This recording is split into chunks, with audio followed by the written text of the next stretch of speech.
Howdy, gang. How we doing? How we living? Let me see if this works. Oh, look at that. Cute. Let me just turn that down a little bit. I hope everyone's doing well. Happy Sunday. Happy, day before Indigenous People Day, right? Diwali's coming up. That's gonna be Pog. I hope y'all are having a good day. Oh, stretch. Oh, alright. So what's the plan for today? I wanted to... the idea at the end of it all is just, you know, making sure that everything kind of goes through properly. And I just think that I should try and keep it sort of linear, right? Like I want to, you know, I want to make sure that it's... I want to make sure that it gets scarier across the month. So, you know, with that in mind, I just feel like it's... I don't know, man. The best way to do it is to just do a bunch of little ones. Because I'm sorry, I'm typing and like doing stuff in the background while everything else is happening. I figure before it gets too late. What is that? Shiba fail. That's funny. Yeah, I don't know. I just think that like yeah, so I'm still on the one set. See, that's my issue, is that it hasn't moved sets. Why, I have no idea. Let me try and unassign it. But yeah, I figure if nothing else, what we can do is just like run a bunch of today, and we'll save the really bad ones for later. Ideally, you know, larger games have more to them, more scary. Like, I mean, I was looking at the Amnesia games, I was looking at Demonologist. Fucking, I mean, there were so many, right? Ah, shit, I let it go. Well, that sucks. But yeah, like, I want to do Sanguine Sanctum. I can't do that yet. I feel like that's going to be scary enough. Maybe a little bit later. I wanted to do, like, Lost in Vivo, maybe like the first Resident Evil, just a handful of like not super scary ones. But what I think we should do first and foremost is just bang through a lot of these little itch ones, because like I would hate to do one stream about one and then it ends in like 5 minutes. Yes, Alien, we're going to do the shedding. I am saving that for a little bit later down the line. I do intend to do the shedding. I'm not ignoring it. You figure I've got like 2 more weeks of it.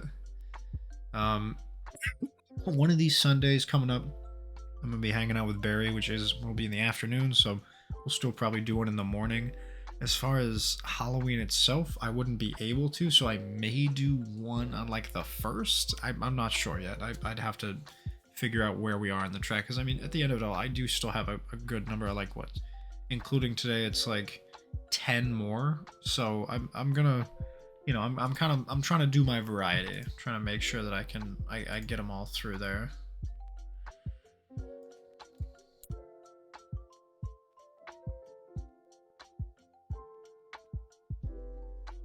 So let's see.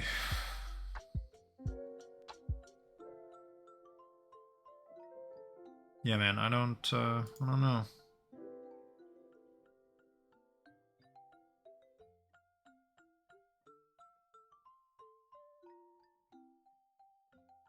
It should work, but it doesn't, which is okay. So we shall see. We'll see what happens. If something pops up and it looks weird, we'll figure it out. But yeah, we'll go there. We'll do all this. Alrighty, what is the first game on our list here? First one I have in mind is going to be Growing My Grandpa. Now, I don't really know anything about this at all. From what I've gathered, Barry has done it in the past, and she played a little bit of it, or maybe Madge did. I don't know, but it's really funny to think that it's a really simple little game, and we're gonna try it out. We'll see what happens. Alrighty, let me. Oh,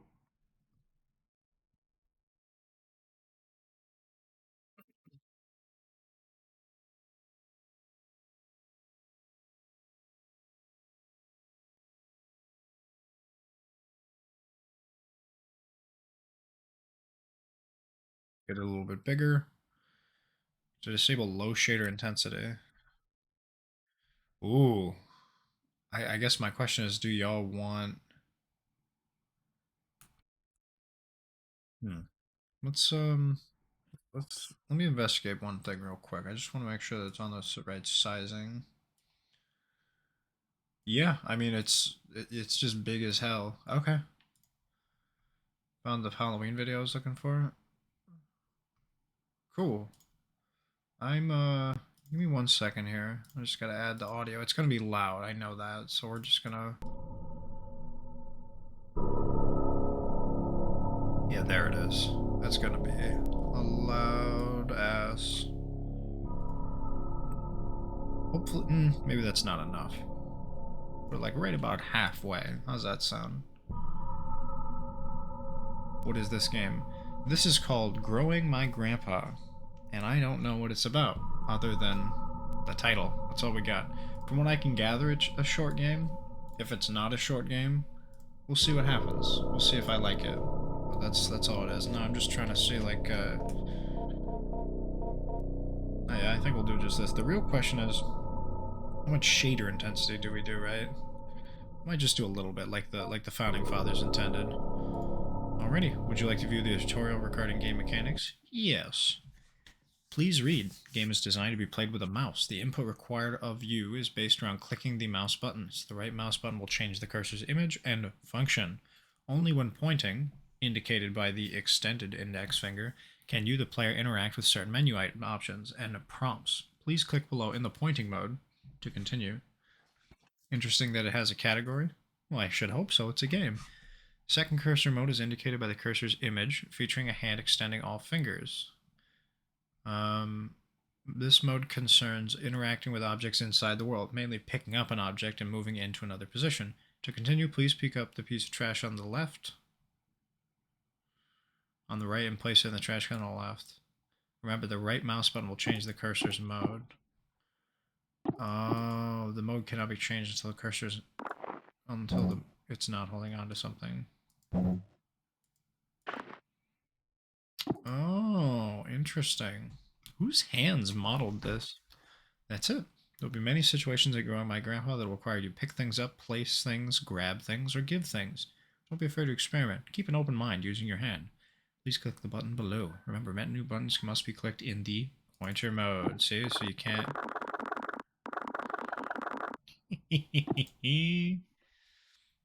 In order to expedite the cleaning process, you can use digits 1, 2, and 3 on your keyboard row at the top to reposition the trash can below. Try moving the can to the right of the screen. Well done. Please click the continue button to move on, and please remember menu buttons must be clicked in the pointer mode. They had to have mentioned this so often because people are like, what the fuck, I can't click and continue. A variety of video options can be changed, blah, blah, blah, to adjust the shader set. Oh, that's badass. You can just do it throughout the game. So that's the best part. 3 different cursor schemes, yada, yada, yada. By default, scale to a factor of 2, and the shader is low. Okay. Oh, hovering over the small question mark in the top right provides overlay related to the current configuration options. Hovering over it, F3 to adjust. Damn, look at that. Thus ends the tutorial. I hope you enjoy growing my grandpa. Infinite thanks to my patrons and supporters for believing in me and my work. Go check out Yames if you like it. A nice fellow. No idea who he is. Uh-oh. I already don't like it. I accused Adrienne during music class today and spoke with her about her recent string of demerits. It was our first time meeting outside of our quarterly evaluations, and I believe it went well. I can certainly understand Miss Richardson's classroom observations concerning Adrienne's emotional state. She was, of course, intensely shy when we first met. As I understand it, she is similarly drawn to in her classroom activities, only speaks or acts when she absolutely must. Oh, withdrawn. Some things she simply will not do. Instead of participating in mandatory group activities, she will sit alone and accept that she will receive a demerit. Before the meeting, I read Miss Richardson's parent-teacher report, which allowed me to estimate some about Adrienne's home life. The parents are well educated and come from a prestigious background, but they lack time to properly nurture Adrienne. She is often alone, and when she is not, the parents seem to not understand the importance of warmth and affirmation when dealing with someone so young. Having two parents of this reserved, icy temperament exacts an inhibition in a child. The child's imagination is subdued, but only ostensibly, for it eventually finds its way into regular life. I surmised that I would be able to reach out to Adrienne by way of make-believe. How are you liking your new house? You've told me you used to live close by. But it can still be a big adjustment. A new room, a new school. The basement. I like it. The basement? Yeah, well, there's a lot of cool stuff. Mom and Dad sent me down there. Yikers. Your mom and dad made you go. Yeah, there's lots of cool stuff. Well, that's not why they sent me down there, though. Why did they send you down there? Fighting. They were fighting and shouting. I came in to help and they shouted at me. They said go clean up downstairs. So I went. That sounds tough. Do they fight a lot? No, well, It's alright, Adrienne. Maybe you can tell me more about the basement instead. Okay. Well, it was weird at first, the stuff down there, but cool. I found something living, sort of. That's very interesting, Adrienne. Please, tell me more. By indulging her in her fantasies and stories, I was able to glean more of an understanding of Adrienne's anxiety surrounding her home and parents. The symbols of Adrienne's story seem to carry their own traumatic weight, and her exploration of the basement may very well be a vehicle for the conveyance of her anxiety. Bro's a psychologist, whoever wrote this. Whatever might come of our next meeting, whether she will engage in similar make-believe, I will set down her story here. Adrienne's story began with her delving into the basement with a trash receptacle and the goal of cleaning up. She discovered one of the walls was covered in plastic bags. She went to investigate, intent on tearing away whatever they covered.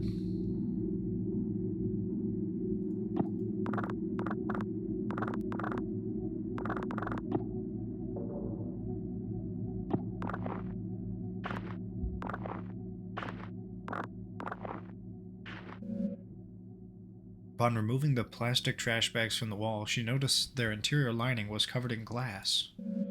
Like a window, I offered. No, she said, like a mirror.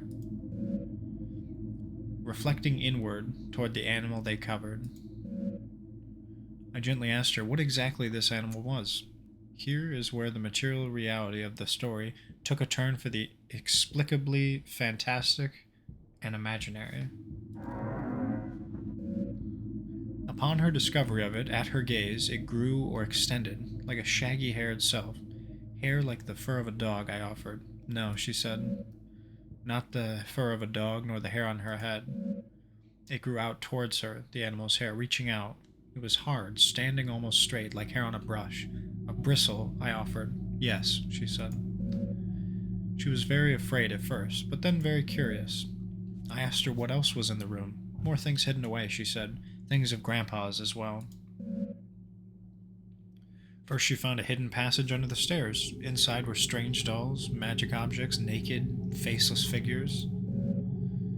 I hear these cryptic utterances and merely nodded. In order to keep the game of make-believe going, I only pressed for details where I thought necessary.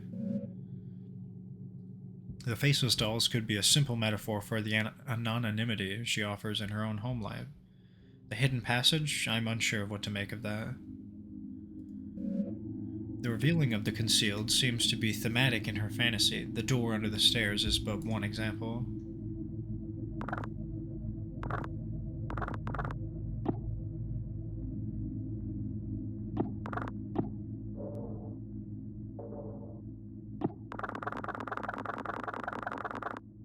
Yeah, that's almost a little too loud. Let me just crank it down just a skosh.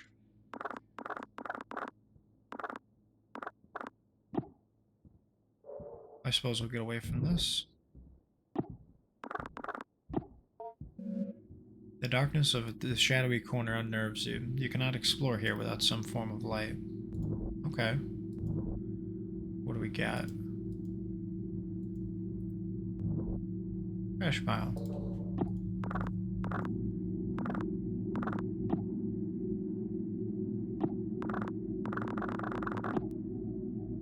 I don't. What is this? Let's get rid of the door. Oh, he mentioned the door. Duh. Once she removed the panel and found the magical hidden passage, she was very specific about what she took. She found a magic book, a magic doll, a photo of her late grandpa, and magic glue. Hi, buddy. Oh, I love him. Let's take a quickie screenshot. Tori would love this shit.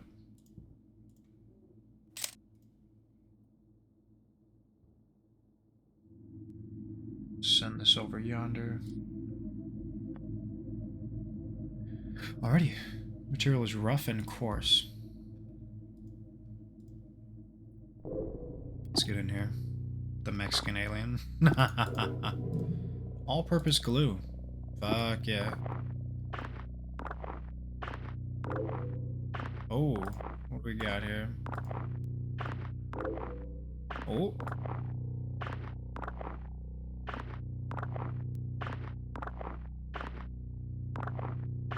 And last one.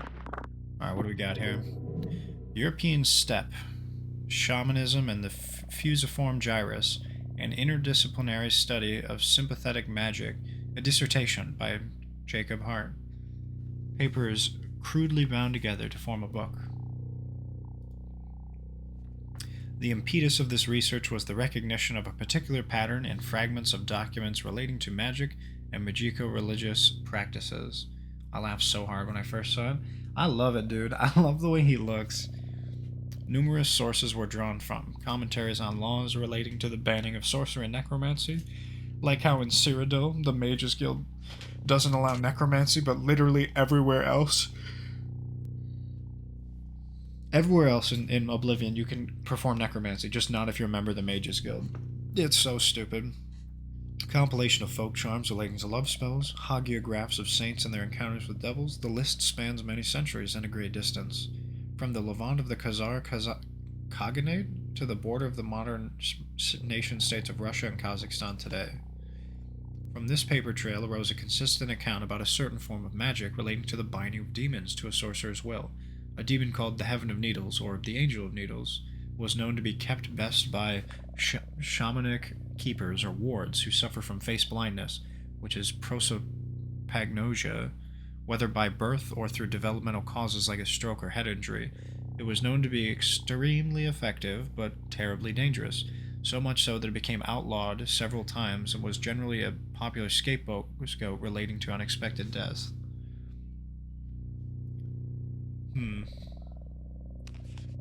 This nexus of magico-religious meaning-making, sorcery regarding human-needed desires, and the history and science of neurological disorders relating to the fusiform gyrus is where the subject of this dissertation will reside. I will outline further and then analyze the historical sources I mentioned previously.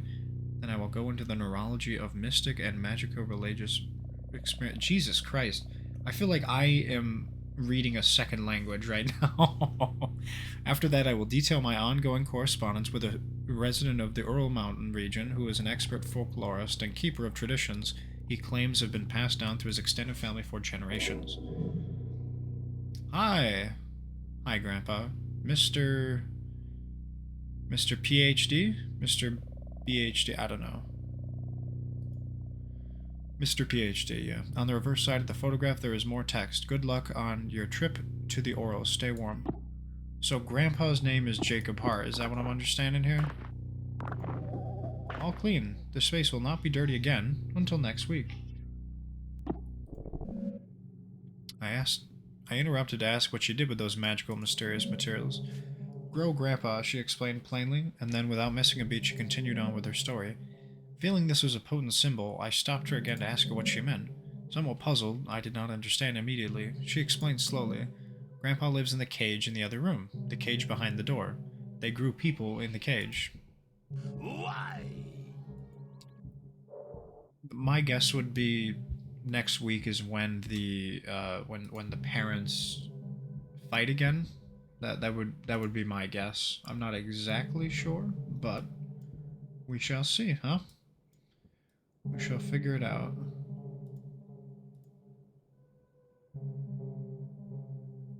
Keep the trash pile. Let me see if I can. It's weird I can't grab any of this. Okay, well, nothing here that we can figure out. Let's peep this guy again. Hi, buddy. So behind the door is well. Hang on now. Right, so we can't go back there. So this is the stairs. We're kind of rotating around the stair. Okay, I understand. So we're gonna go deeper into the basement.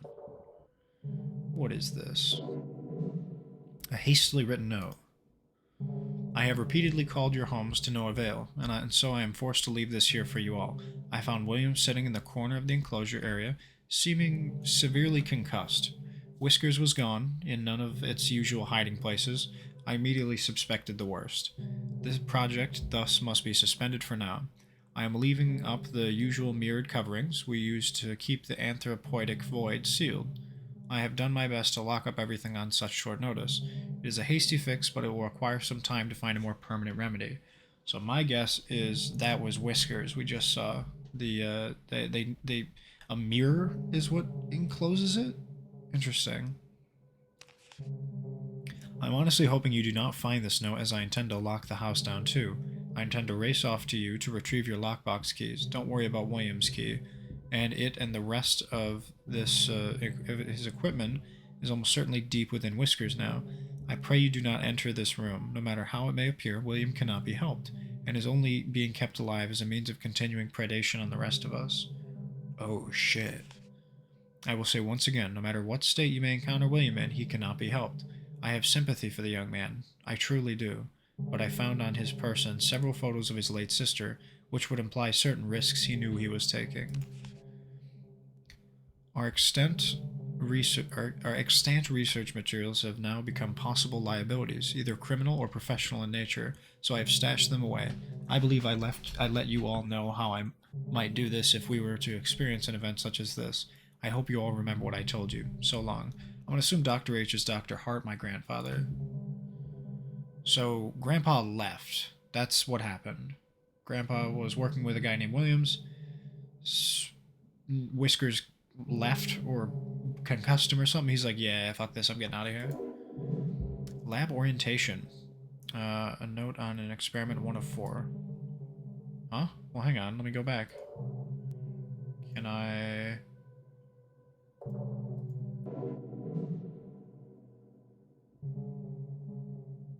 The sample's exposure to some of our neuronal activity is unavoidable. However, the speed at which its desirous yield is produced can be dampened by several precautions regarding libidinal and emotional urges. Keep conversation not related to lab work to a minimum. If you begin to suspect you are developing attachments to your colleagues, contact me as soon as possible. I just want to know where I can get the fucking the like the note, because I missed the first note there. Actually look it up. Growing my grandpa lab notes.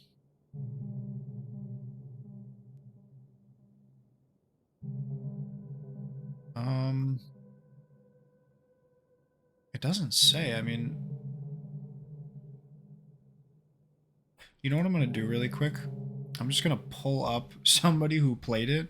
I'm just gonna zoom ahead to that point. Let me just see here.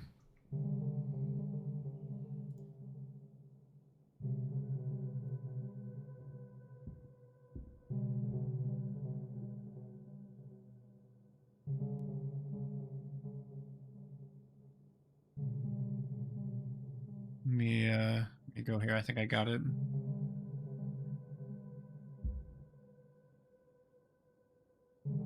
Nope, I think I found it. Okay, so they didn't...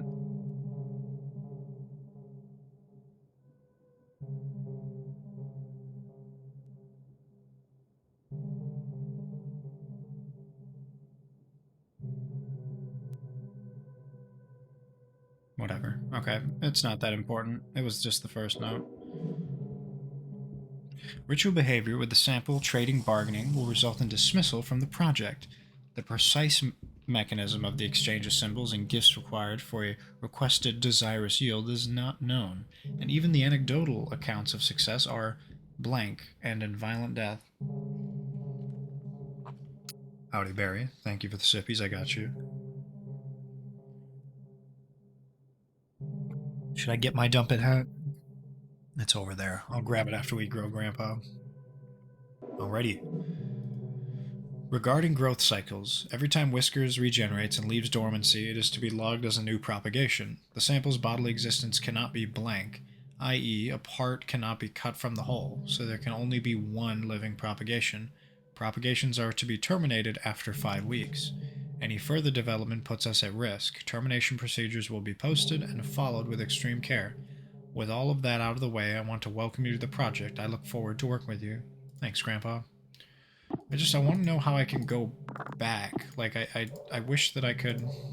Hi, Whiskers. That Whiskers. What a good boy. Let's get in there. Beyond the door in the room, the cage was hidden, concealed in another cloak of inward-facing mirrors. A hidden cage lined with mirrors. It is strangely almost poetic, the elaborate fantasy of self-reflection, concealment, captivity.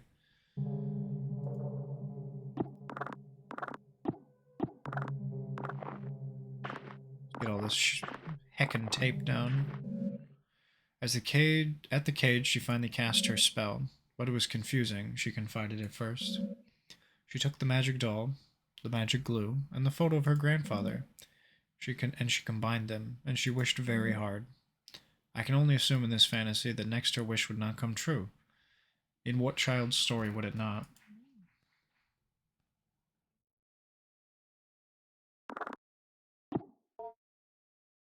Particular human representation, generic human figure. Generic.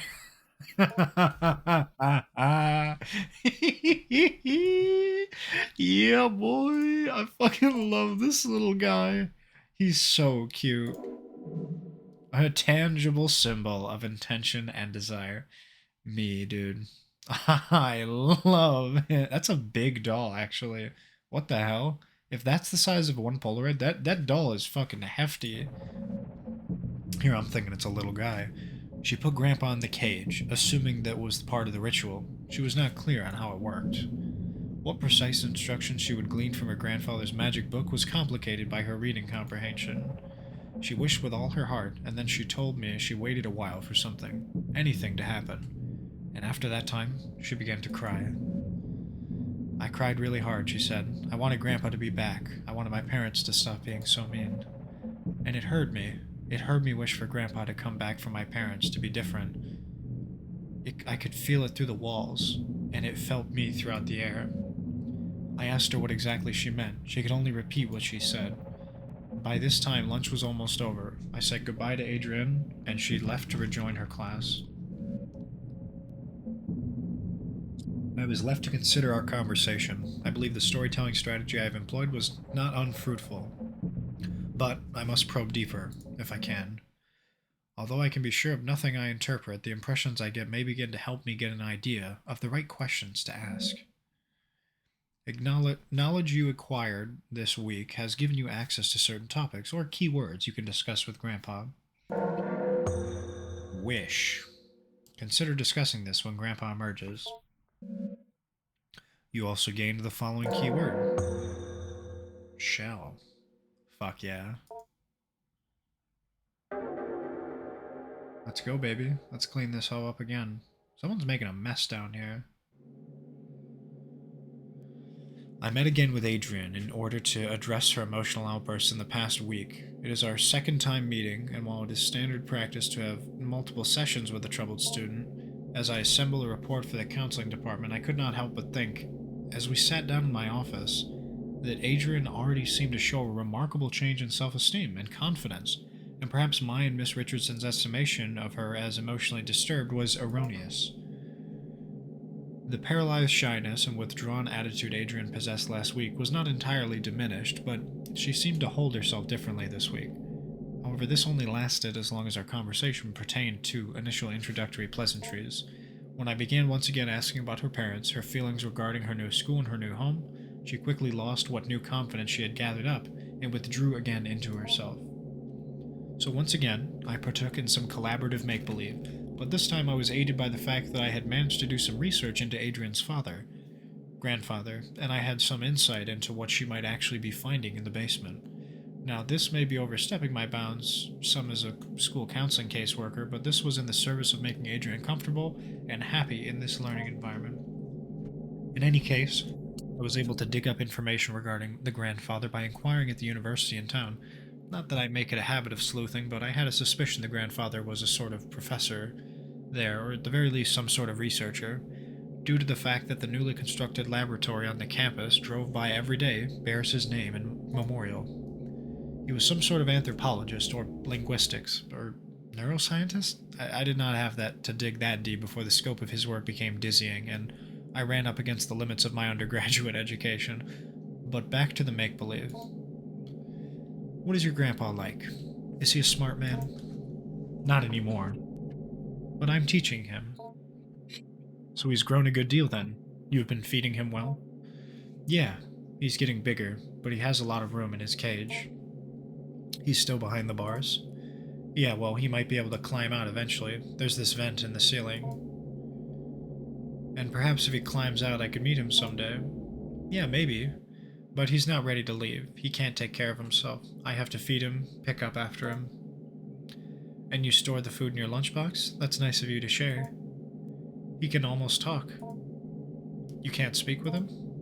He doesn't have a mouth, sort of. But how do you feed him? He has a mouth on the outside, but his shell, or the stuff that is his skin. He has a mouth on the outside on his shell, or the stuff that is his skin. I'm a little confused. Maybe you can go through a typical day with your grandpa? Okay. I asked her to explain how exactly she goes about growing her grandpa. Oh, they said it! Oh, that'll drop! And Adrian began another tale. According to Adrian, in the week that had passed, much had changed in the basement. Where's Whiskers?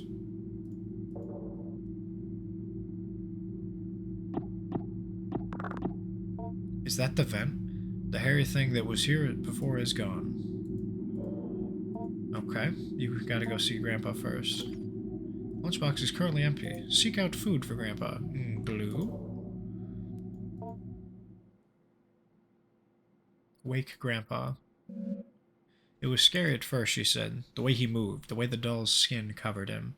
I wanted to interject. This somehow seemed inappropriate. But I kept listening. When I look at him, she continued, and when I think about him, he grows and moves. It's like he's growing for me. So he's growing bigger now, I asked. Yes, she said. Bigger every day.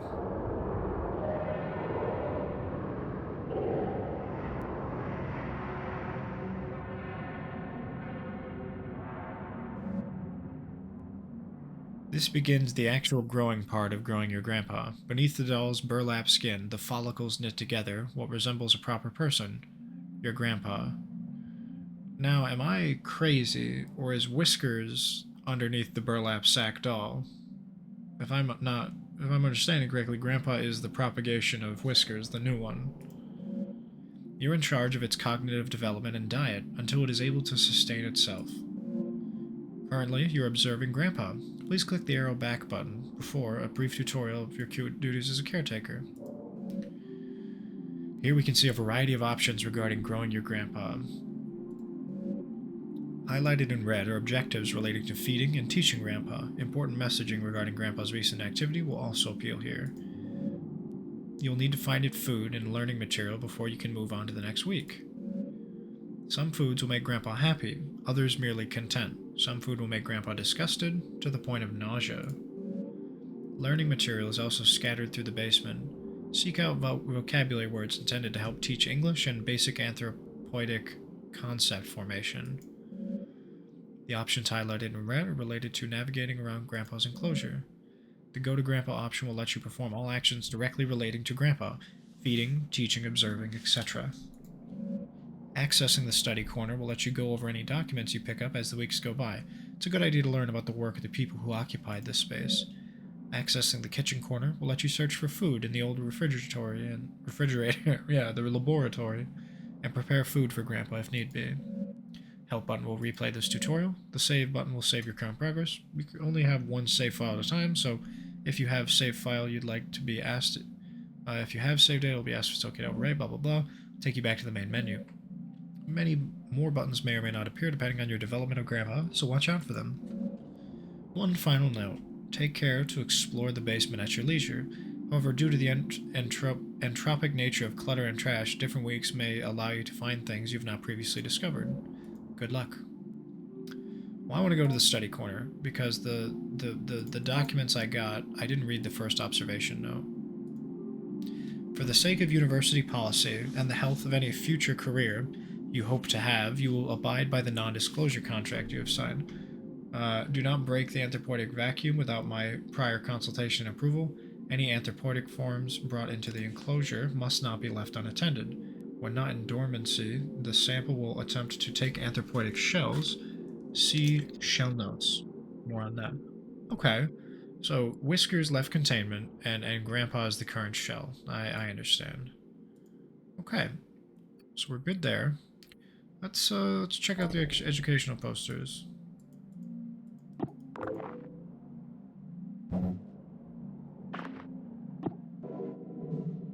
A set of procedures regarding disposal and internment. The researcher will seal off the enclosure bars, ensuring minimal gas leakage during the later fumigating process, then retrieve the burn barrel and place it near the enclosure. Allow at least 48 hours of time where the current growth cycle experiences no human-related stimuli. Do not enter the enclosure area, nor any part of the basement. Ideally, you'll not be on grounds at all. Hang on, I've got a granola bar. I forgot to eat breakfast. After 48 hours, 2 researchers will enter the basement, wearing their assigned mirror mask, mirror apron, and powered air purifying respirator. The researcher will use the vent system to fumigate the enclosure area.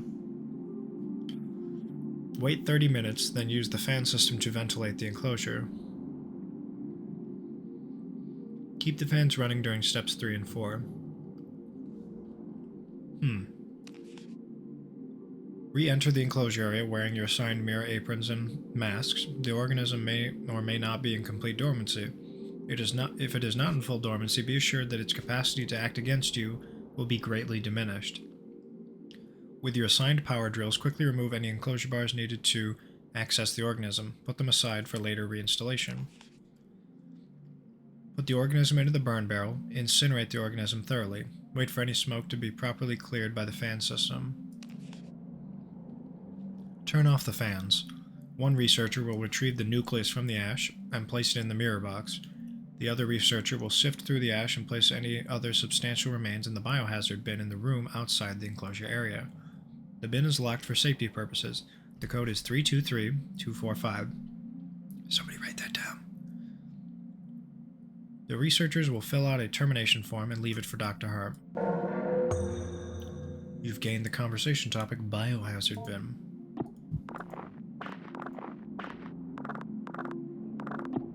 Thank you, Bearsif. Let's search a filing cabinet. I know I should be talking to the fucking giant boogeyman, but ooh, what is that? Cashews. It looks edible. Grandpa might like it. Fuck yeah, dude. I love cashews. Oh. Huh?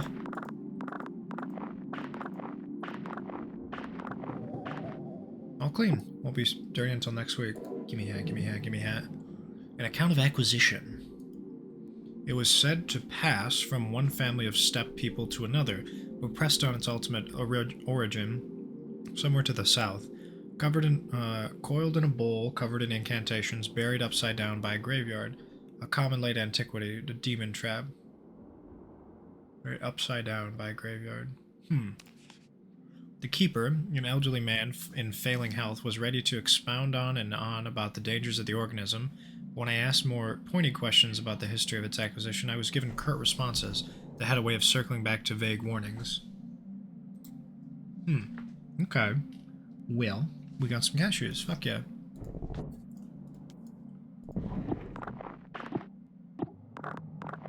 Oh, I see. They said we can move it. I know what's going on here, so let me,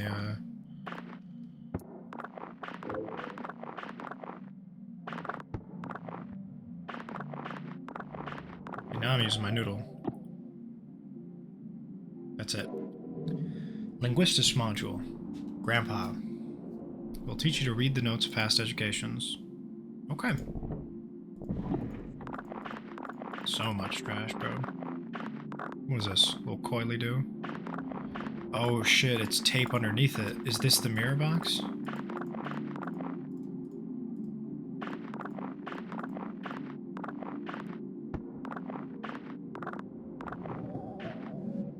You remove the taped down fabric to reveal the cabinet's wooden bottom.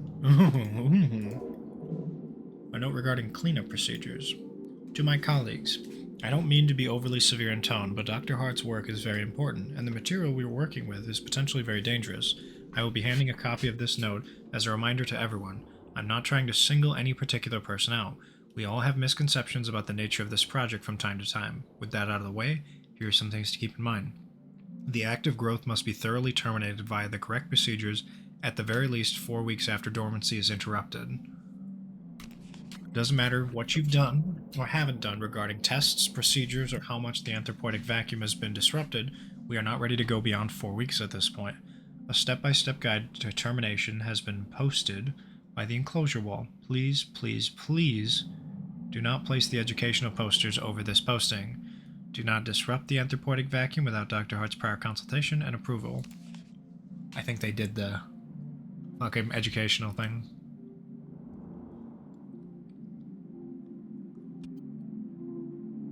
In case of any emergency where the vacuum is disrupted, put on your equipment and begin the lockdown procedure. Make an extensive note of when and how the breach occurred. If you find the habitat empty, page Dr. Hart immediately, but do not attempt to speak with anyone else. This thing can get very smart. I'm sure you're all well aware from the stories we heard on their acquisition trip. The greatest caution should be used when dealing with a potential aggressive mimicry situation. Please seek me out if you have any more questions. William. Regarding sample exoskeletons. Ooh. What if we had exoskeletons?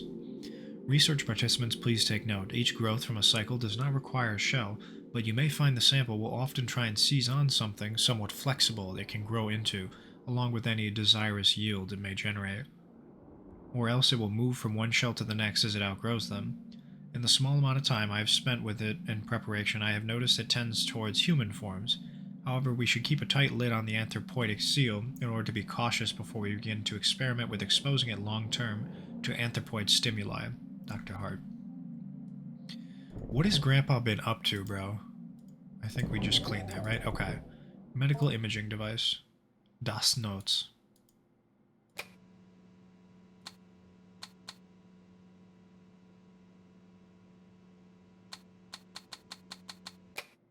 Okay. Nothing. Well, already.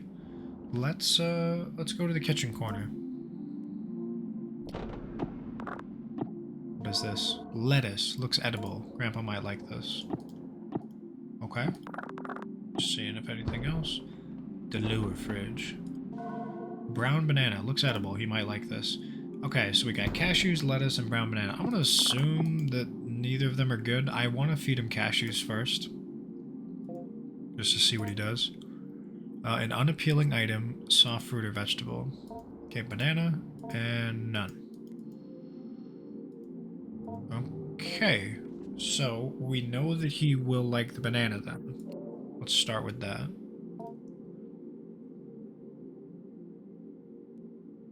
It's like a It's like a snake. I'm trying to figure out the head. Attempt to communicate. Let's just observe him. You examine Grandpa, noting his movements, respiration, and general mood. Grandpa seems sort of sluggish and bored. You get the feeling he may be more content and readily cooperative once fed and taught a word or two. Let's feed him. You want to view the tutorial before you start? You will not be prompted again. Yes. Go over the basics, blah blah blah. My induction of the unprotected insula. I simulated the production of tooth enamel to mimic a human mouth. It will need to be fed through this in order to properly learn and grow. First, you'll need to select an item from the lunchbox. Bottom right, got it. Contents of it will be displayed. Select an item from the lunchbox. Doing so will fill your hand with it.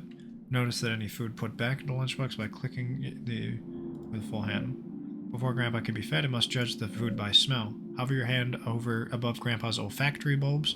If Grandpa is pleased, it will allow you to feed it. Most foods Grandpa will accept. However, getting Grandpa to consume other things requires some culinary deception. When Grandpa is willing to be fed, however, hover your hand over its mouth and click it. Grandpa will then consume the food. Good luck on feeding Grandpa. So we have to do the fucking the pill and the pepperoni trap, the old the medicine and the cheese. So let's feed Grandpa. You approach the small window set in the jail bars. Click on Grandpa's nostrils, left of its mouth with a handful of food. Are these its nostrils? Where is it? It's like... We know for a fact he likes the banana.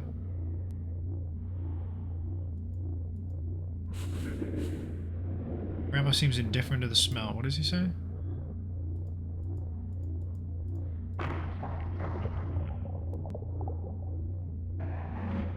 Meal appears to have been sufficient. Okay, let's try something he doesn't like then. We'll try cashews. Indifferent to the smell, we'll accept it as a meal. Ugh. The fucking... The sounds are crazy. Too full to consume such a mediocre meal. What do you say? Whatever. Alrighty. Step away from the window and shut in the bars. Grandpa grunts in appreciation and locomotes towards its favorite corner. Alrighty. Let's teach him then. What the fuck?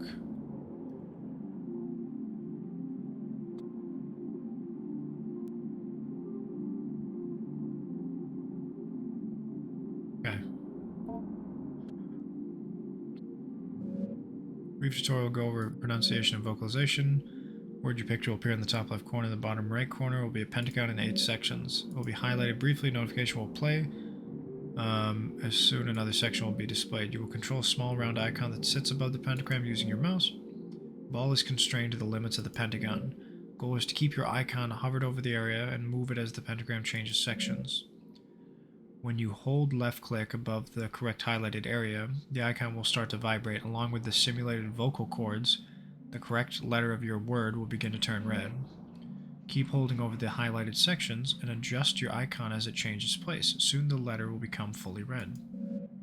After every letter becomes red, Grandpa will proudly pronounce the word to you and it will be considered learned.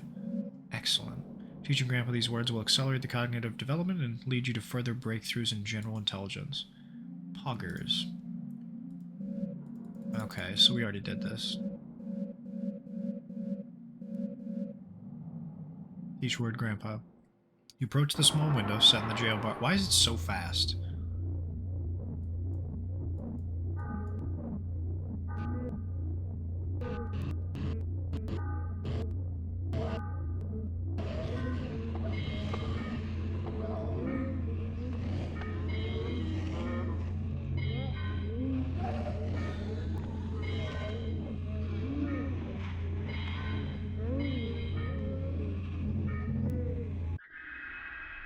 Deep within Grandpa, strange membranes phonate confidently.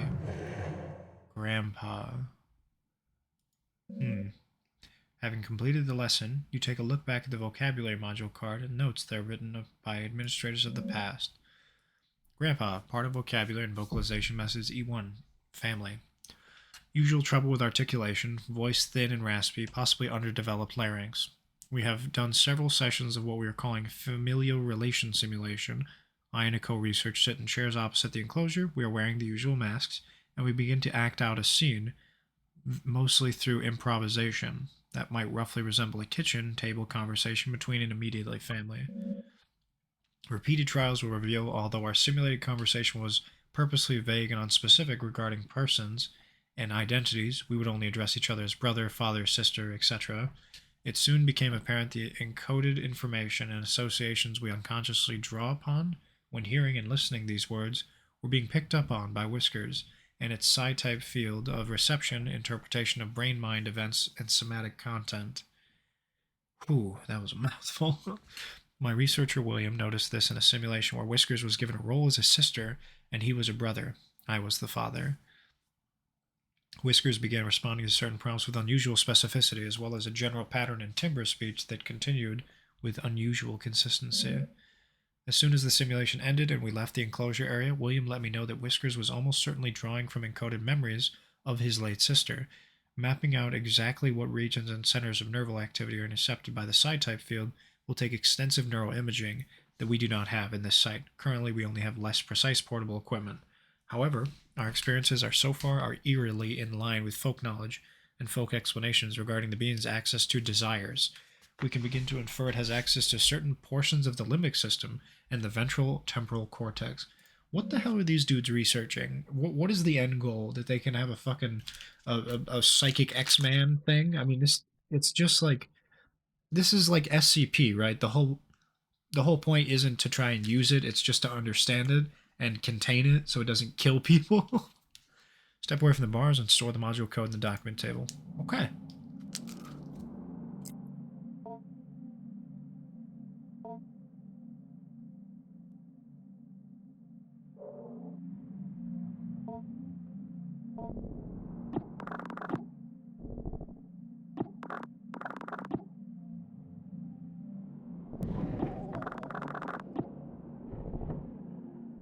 So there's got to be another educational thing here, right?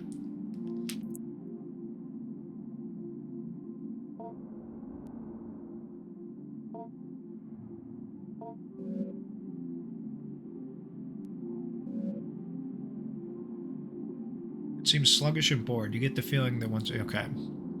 There's got to be something here.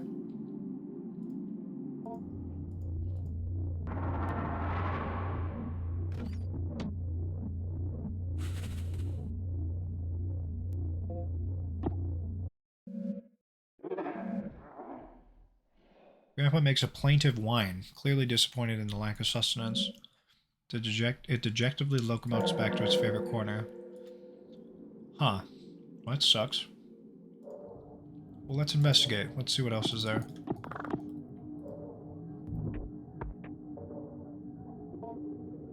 Slouching under the weight of rotten refuse.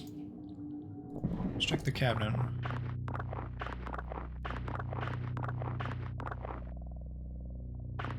Anyone else seeing a face right here? I got one eye, two eye, and a mouth, right? Like, man, it looks like fucking Shenron. Yeah, there it is. There's our boy.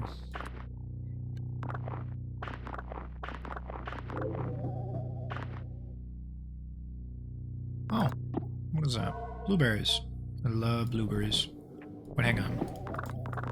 Nothing else, okay. Top drawer.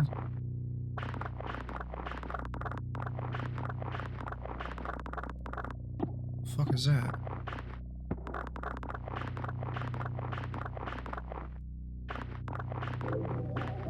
What we got here? Ah, shit. Got to grab it. It's a safety. We need a key. Okay. Oh my god, it's a little bear.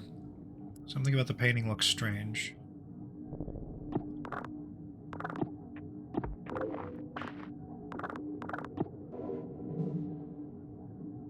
You can examine this in detail later in the study corner.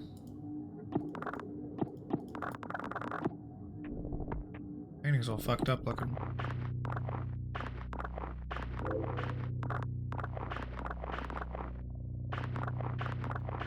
Say what you will about this little girl, she is a beast with cleaning.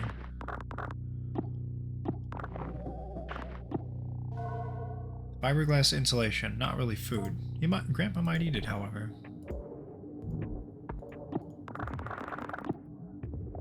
Examine. Waste here smells particularly strong. What is this? Little paper doll. Cool.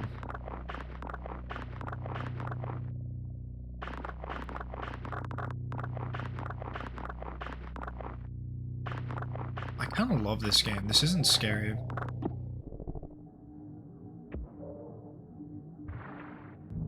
Good, good, good. I'll examine this trash.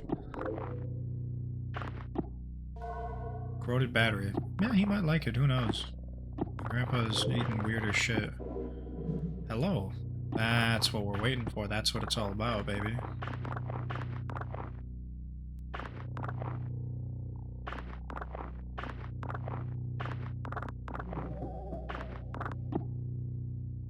Alrighty. Let's see what the bulbous growth is. Something appears to be growing from the wall. You take a closer look.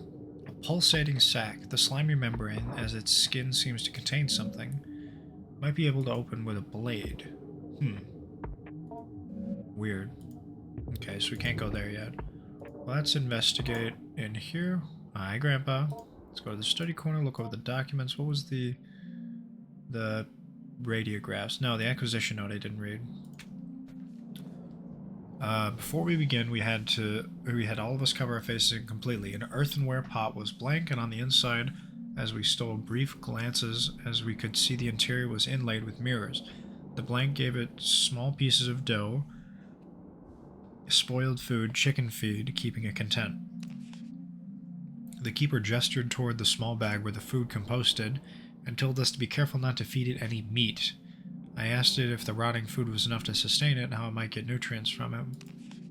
The keeper regarded me seriously and said it did not matter what it was fed. The act of feeding itself was what mattered. The act of feeding flesh is another act, however. He then gave me another series of grave warnings regarding not keeping any animal-derived foods anywhere near where I might be keeping it. Do we have any meat? Oh my god.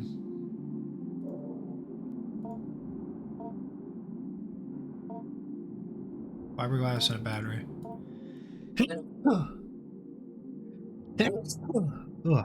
Bless me. So we can we can feed it fiberglass or a battery, but we have to entice it. Interesting.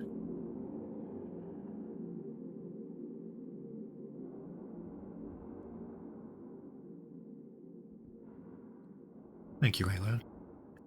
I'm gonna use the imaging machine. I think that's our first line of business here. Just kind of seeing what's up.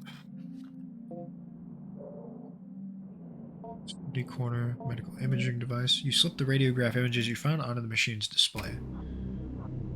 Propagation 21, day 19 after dormancy. Nth vacuum broken, yes. Terminated at 21 days. Intriguing results with regard to the mimic hypothesis. A participant entered a sealed chamber attached to Whiskers, growth cycle 21,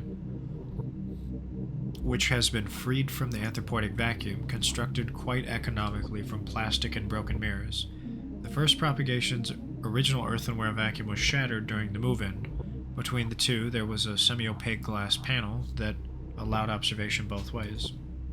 The human participant was asked to think of someone in the popular consciousness, fictional or no, and cogitate on their image, personality, face if possible, voice if possible. Our participant chose Jesus of Nazareth, and with weekly repeated exposures to the participant's imaginings, propagation 21 began forming what resembled an anthropoid Nazarene in the fold of its spines. Previous human-oriented tests have always bore out a result that Whiskers would form an anthropoid team member, be it me or Dr. Hart or Gerald, and we assumed it was merely mimicking one of us.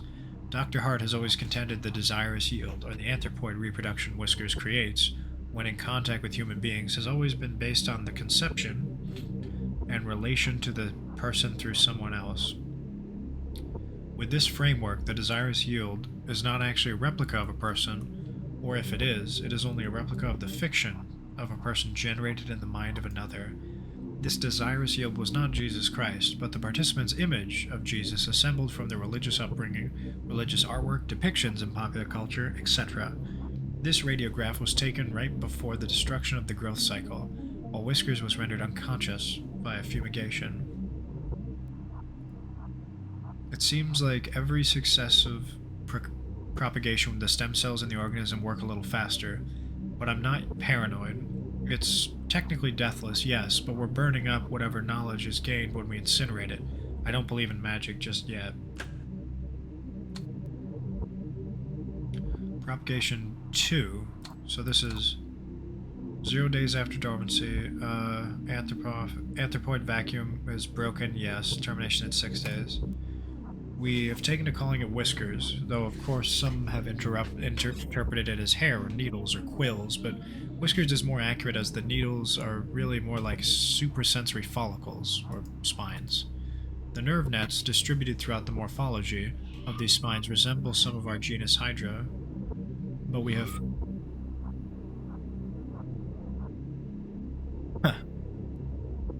But genus Hydra have myelin sheaths that are functionally the same as vertebrae. As we can see the X-ray, each spine is laden with dense optical arrangements similar to the compound eyes. The Hydra connection is assuredly worth investigating with regard to the organism's capacity for regeneration and anecdotal deathlessness. It certainly is a robust enough creature to inspire marvel that is not untinged with fear. Propagation 14, day 14 after dormancy, not broken. Exposure to mammalian forms, such as the series of zoomorphic influences, led to further understanding of the propagation's ability to stimulate somatic stem cells that constitute fully developed animals. I write simulate in the previous statement because examining the tissue of each propagation leads me to believe its amazing capacity for accelerated growth of vastly different forms come from its cell-level mutability. Yet at no time does it function the thing it becomes, except in the sense that it mimics it. That is to say, when Whiskers is removed from dormancy and replicates a rabbit's morphology, it is not seeing from the rabbit's eyes nor smelling from the rabbit's nose, but pretending that it does, and doing a very good job of it. 10 days after dormancy. Radiograph was taken at or around growth cycle 4. The strange thing about it was that the subject of the image was found nowhere near the enclosure.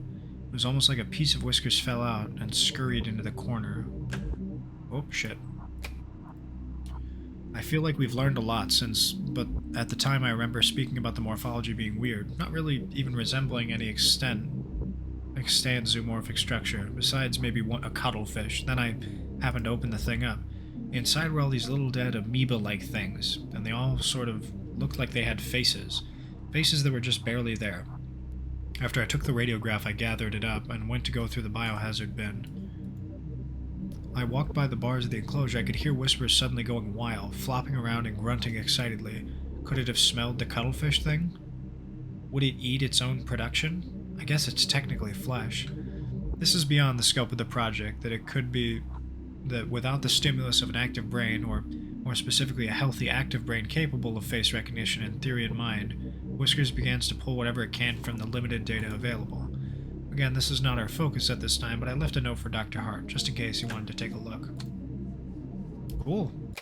That's really cool. Well, alrighty, let's teach Grandpa a word, huh? Small window of the jail bars.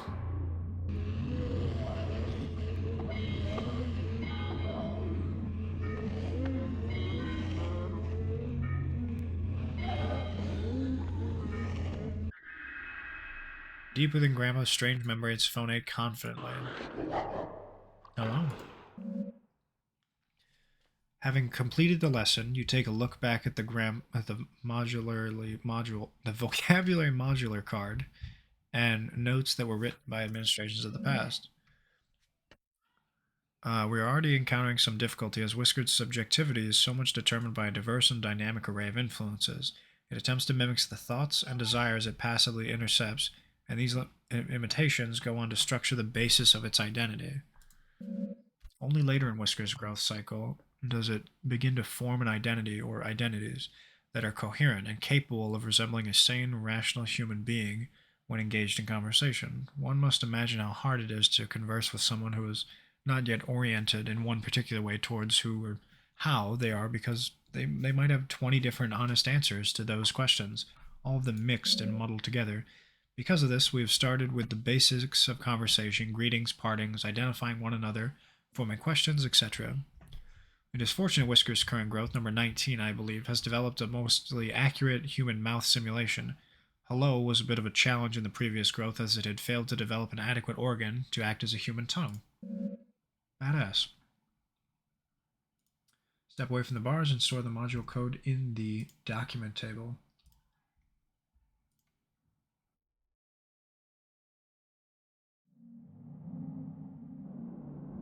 I think we're good. I mean, let's try to talk to Grandpa. Grandpa exceeds your request. It approaches the bar and begins to unknit its skin. The inner Grandpa, though still not fully formed, is revealed. It may be fruitful to speak with if it can respond. Oh my god. It's like a... Oh, it's like a little doll. Oh no. I mean, the big doll is one thing. Oh, let's ask about the wish. With a great deal of effort, Grandpa gurgles fragmented thoughts through its ill-formed lips. Mother, Father, new lives out of the air. The dark, spiny filaments that makes up the majority of Grandpa's body began to oscillate rapidly. The air behind your eyes, I can taste it. Ask about Grandpa's shell. With a great deal of effort, it gurgles fragmented through ill-formed lips. Skin. My body. The human skin all around me. Give more. Grow more to fit. Ask about the biohazard bin. However, it fails to produce more than a wet, frustrating, spluttering noise. Goodbye. Silently ascends back. Okay, so... we need to... let's see if we can feed Grandpa anymore. I want to check it out. I believe we're unable to, but I want to test it just in case. I want to see what he says about these. Grimaces at the sterile artificial smell. I kind of figured as much.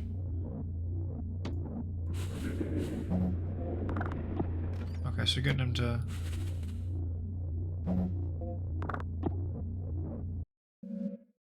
okay. Alright, let's save the game. We'll end the week. Because that should be everything. Cashews, lettuce, blueberry, fiberglass battery. A lot of documents acquired. Knowledge you acquired this week has given you an access to new conversation topics to discuss with Grandpa. Language. Ooh. Week 3. Wait, so we're almost at the point where it's going to breach containment, right? Miss Richards approached me the other day in order to remark on Adrian's development. She noted how much more at ease she appeared when called upon in class, or when asked to participate in group exercises. I told her I had seen this change happening as well, and that as much as I would like to take credit for it, I can only guess dimly at what might be reshaping her attitude. Miss Richards posited that there was perhaps Adrian's family moving into their grandfather's property that caused the change. It apparently is out in the country, a wooded area, full of wide open space and far from the bustle and noise of the city. Howdy cat, how we doing? How we living? The grandfather, Dr. Jacob Hart, had jointly purchased the land with the university he was employed with and began constructing what he was intending to be a satellite campus for a burgeoning psychological anthropology program he had a hand in establishing. Only one building had ever ended up being constructed after Dr. Hart died in a car crash. Yeah.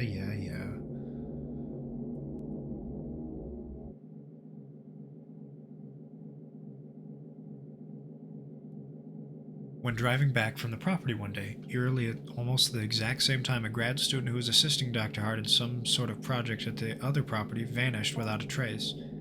The property sat in disuse for years, as it was tied up in legal battles between Dr. Hart's next of kin, the university, the vanished grad student's family, and the other students Dr. Hart was working with.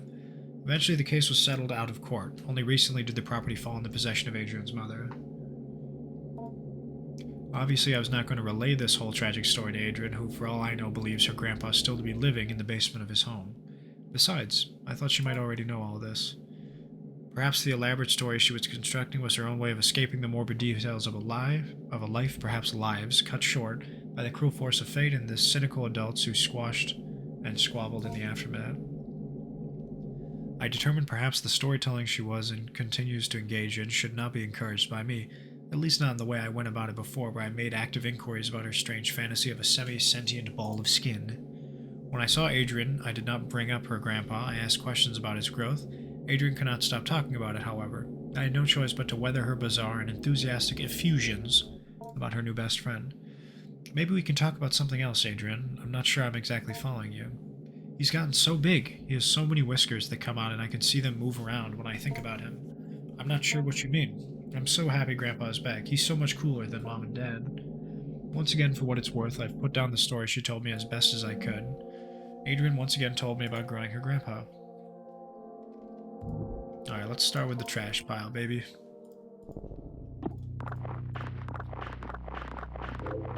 Oh! Kiwi! Fuck yes. Somebody give me an Australian accent. Oi, oi, oi, what's going on in here? You cheeky cunt. Bulbous growth. Pulsating sac in the corner. Yeah, I can't get that just yet. What do we got here? Nope. And then we won't go in the door yet. Let's go to the cabinet.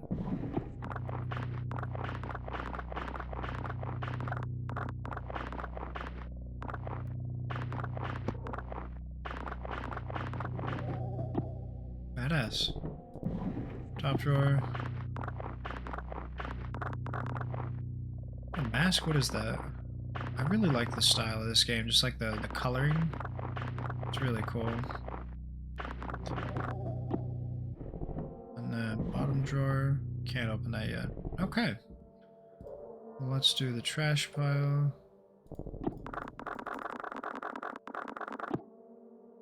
Nothing.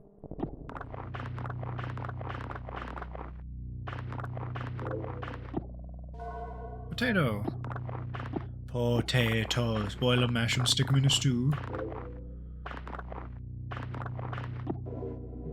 Life. Cool. We already got that. We're good. Let's check this pile. There's a bulbous growth. Another pulsating growth in the corner. So that's 2. That's not good. It means Grandpa's growing more. This thing goes fast, bro. Because there's no mirrored edge or anything. It's not contained. It's just kind of going throughout the compound. Indecision. That's a huge word for Grandpa. I'm back with food now. What are you having? What are you sharing? I found 2, count them, 2 pulsating growths, baby. Let's go to the study corner. Lifeguard indecision, hello, and light. Okay, so that's good. Educational posters, just in case. Nothing there. Search the first file cabinet. Maybe that's what I forgot to do this second week, is I didn't go through here and examine shit. Or maybe I did. I think first week was just like the one day. Yeah, we should be fine.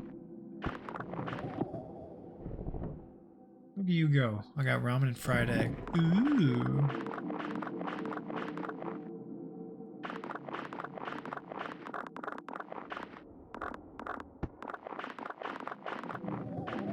All clean. Honestly, I kind of love the way this basement looks. I think it's really dope. And nothing new. We'll go to the kitchen corner. We'll search for some foodies. Oh, there's a bear. There's a blue bear. Don't forget to follow.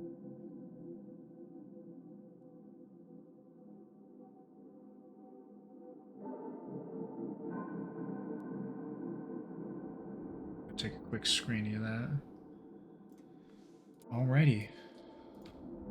It is my time, baby. Now is the fucking time for me to win. There was some art on Twitter I was going to show you, and I forgot the artist, but she was drawing a moldy strawberry, and it was a strawberry girl with a knitted sweater, one with a very long arms, and there were little like dandelion mold spores growing on her arms and on her body. It was a really cool design. It was very interesting. Of like it was almost like snowy. If you've seen Nausicaa in the Valley of the Wind, the Ghibli movie with the big buggies and the poison forest, it was those kind of like polyps, the like dandelion fuzzies of mold. Really, really cool. So we've got fiberglass insulation and a battery. It sounds cute. Yeah, it's a shame I couldn't find it there.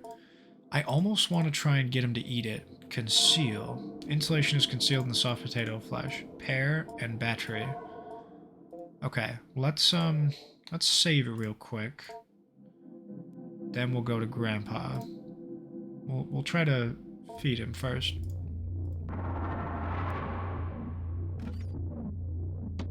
Conceal battery. Unable to detect the unappealing item in the food and accepts it. What's he got? What's he want? Yes or no? Although quickly consumed, the meal seems to be causing some indigestion. With a sudden lurch, Grandpa empties its stomach onto the floor. Contents pool together in front of the cage. Well, let's keep going, baby. Having just recently been poisoned. What did it say? Neutral reaction, it will sate its hunger, but that is all. Having recently been poisoned, it's more discerning than usual and thus refuses the food. Okay. Lettuce. Neutral reaction will sate its hunger, but that is all. It doesn't like lettuce, huh? Kiwi. Seems indifferent, but will accept it as a meal. Okay. It appears to have been sufficient. Let's try strawberries.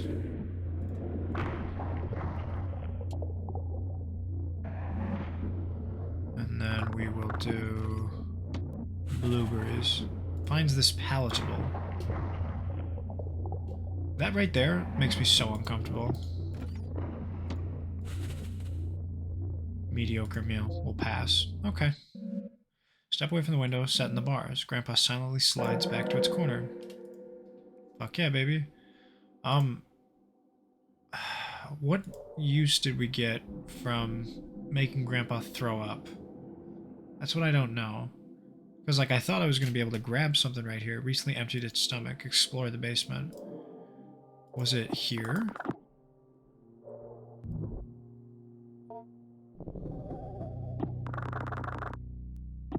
No, it's not there. It's not near the sack either. I was expecting to grab it, right? That's what I wanted. Recently emptied its stomach. Okay, kitchen corner.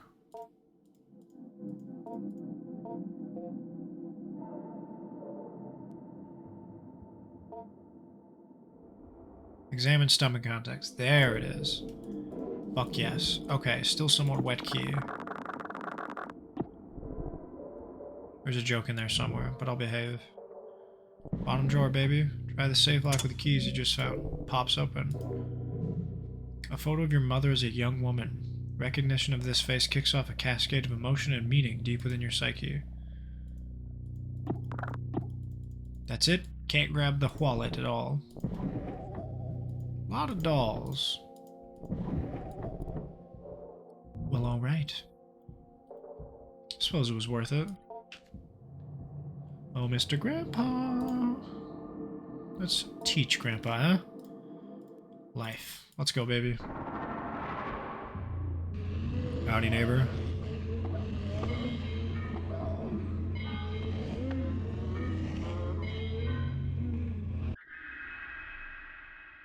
Deep within the Grandpa, deep memories funny. Life. At week 3 of growth, 24, Whiskers appeared to recall some information as a previous growth cycle. We cannot be sure that it was really the case. For all we know, what we interpreted was that collecting this information was really drawing semantic content from one of our recollections of it and redeploying it without rationality or contextualization. Don't you love massaging Grandpa's larynx? Come here, big dog. Give me that deep tissue. I wring his neck like the Simpsons. Genuine question. Did the person who make this like a linguist? Like, why is this dude like so high level? I was expecting this to be some Chinese knockoff of like SCP, but it's like a fully realized, incredibly in-depth created game. and I love it, but God, it's a little above my head. I never thought I'd say that. For the sake of our safety and for the sake of scientific inquiry, we are attempting to draw out from Whiskers whether it somehow retains knowledge from previous cycles or its morpholactic nucleus. We did not think it was possible the nucleus, although complex and incredible in its regenerative abilities, was capable of this, and that the nerve network that grew from it made up the base of Whisker's mind. And so we are now attempting to ask Whiskers as best we can if it has ever died, and what it might remember if it did. Step away from the bars and store the module in the document card. Let's teach Grandpa again, huh? Indecision. Jesus Christ, here we go.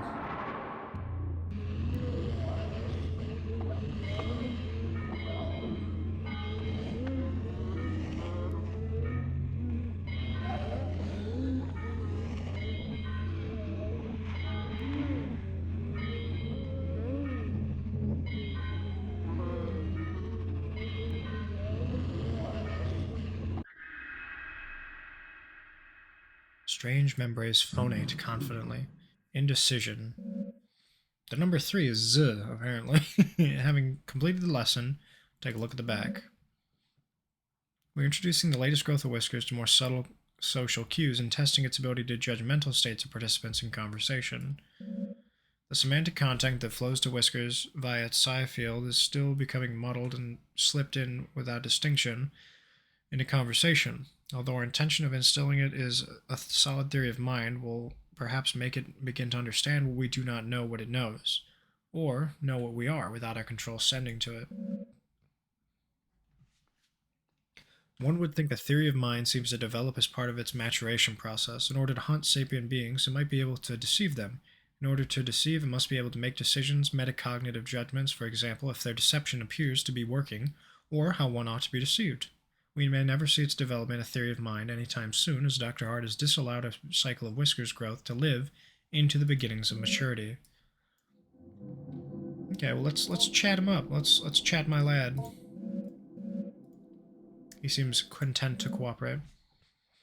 Unknits its skin, huh? Hi, Grampy Gramps. Hi, Papa. Ask about wish. Grandpa Shell Biohazard Bin. Language. Goodbye. We already did this. Let's try language. Grandpa still struggles somewhat to speak due to its undeveloped tongue, mouth, and jaw. However, it manages to rasp out an answer. Grandpa is old. My lives were easier before I made myself to speak, and before you made clothes to wear and rules to obey. Your grandpa remembers I have learned much in many lives and deaths. Keep speaking with me. I love talking with you and learning from you, and it helps your grandpa so much. Soon I will be everything you would like me to be. Okay, so now here's the T. Is that the mimic speaking earnestly to me? Is that Whiskers speaking to Adrian? Or is this Whiskers' perception of Grandpa speaking to its perception of Adrian, all within the psyche of the Whiskers psi field? I will be everything you want me to soon. Goodbye. That's some real shit right there. We'll save it and end the week. That's week 4, baby. We say don't let it get past 4. That's the issue, right? What happens if it keeps going? Strawberry. Indecision and Mom. Fuck yeah, Mom. I suspect we're near the end of the game.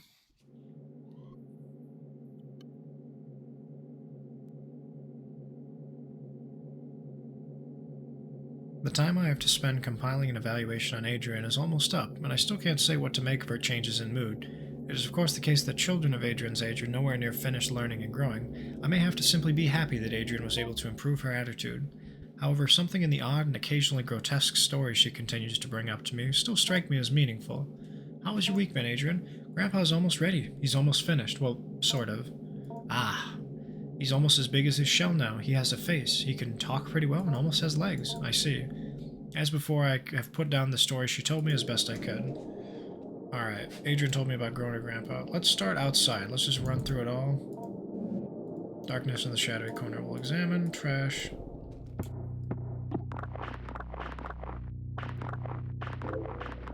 Bar soap. Fuck yeah.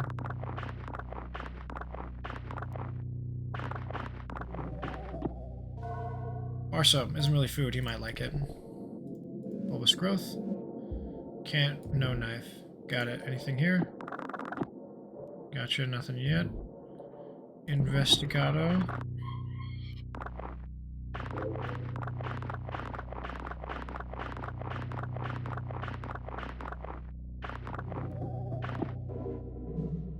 Meaning. Cool. I like that the linguistic stuff actually shows like meaning, you know, like it rearranges the shit. That's what's done. A third bulbous growths, huh? So we did the cabinet. Let's do top drawer.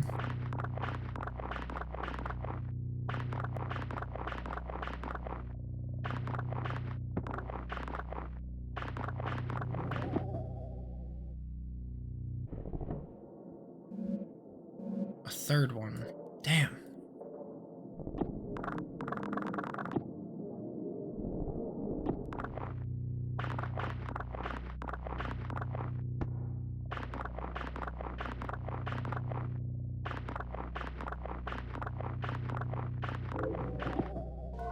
Flatbread. Oh, I want fucking flatbread now.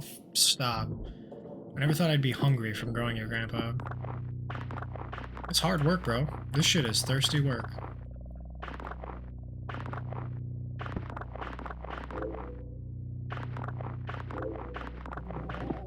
What was that? Mushroom symbol. Badass. Okay. Fourth bulbous growth, or is it just 3? 1, 2, 3, 4, 5? Almost? God damn. Alright, let's go to the study corner. Let's just imagine it. Okay, nothing there. We have educational posters, nothing's changed. Oh shit! That's what we forgot to do, is search the filing cabinets. Or did I say that last time? No, because that's the cashew bin. Every week I'm like, fuck, did I search the filing cabinets? But then I end up doing it.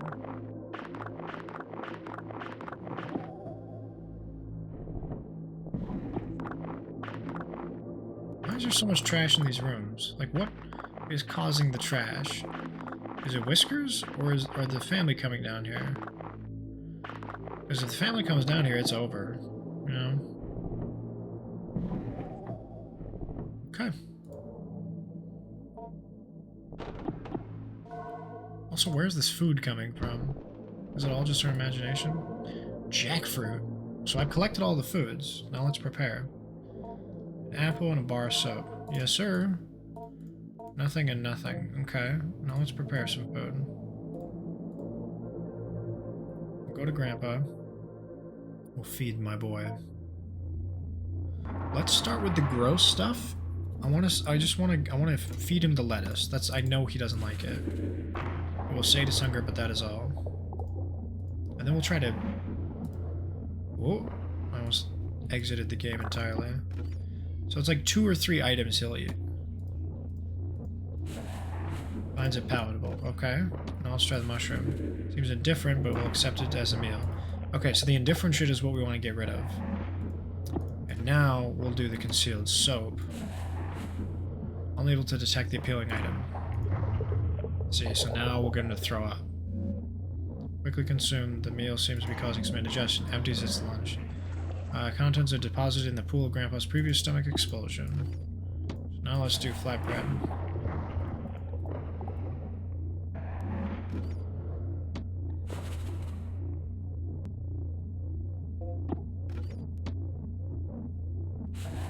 Unable to detect the appealing item in the food, will accept it for feeding. Fuck yeah, get double poison, jackass. Stupid, ugly. Alright, now we'll do jackfruit. Really? Even now, he's full, even though he just threw it up. So I guess full and throwing up is not the same. That was badass, though. Grandpa observed the stomach contents. Scissors and flashlight. Fuck yes, dude. Okay. Before we teach Grandpa anything... Wait a minute. Whoa, whoa, whoa, whoa, whoa. Nobody fucking move. I'm realizing Grandpa looks like a whole-ass dude right now. Okay, let's teach him first. Let's get him nice and nice. This is creepy as.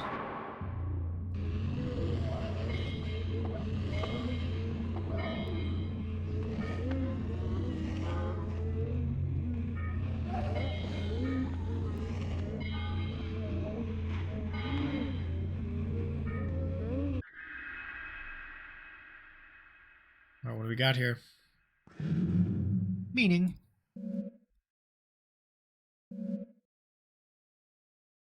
We further delve into abstraction with Whiskers, partially or perhaps for the most part for the purpose of determining the origin of its recollections that precede its death. Dr. Hart has begun to theorize that in the process of death, the structure of Whiskers is compressed back into the more phallactic nucleus. Then later, upon re-establishing the nerve netting that is laced through its spines, is slowly reassembled and redeployed as needed. I do not think this is the case, for I can plainly see for growth cycles in which Whiskers is not receiving our pronunciation and vocabulary lessons that its capacity general for comprehending its environment is greatly diminished. Holy run-on sentence back, man. And in the simulated conversations we carry out, Whiskers struggles greatly, or else does not participate. In any case, we will press on with our lessons and heed Dr. Hart's caution regarding terminating the growth cycle before Whiskers' allotted growth time passes, or if it appears to be becoming just a little too competent for a dead-appearing human. Let's teach it. What the fuck? Symbol. Ooh, Grandpa's getting a little fucking comfortable.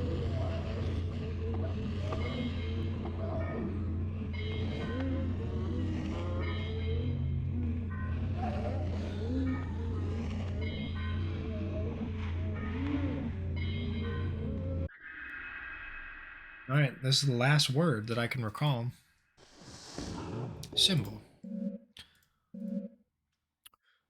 There appears to be nothing written here, or if there was, it was thoroughly erased.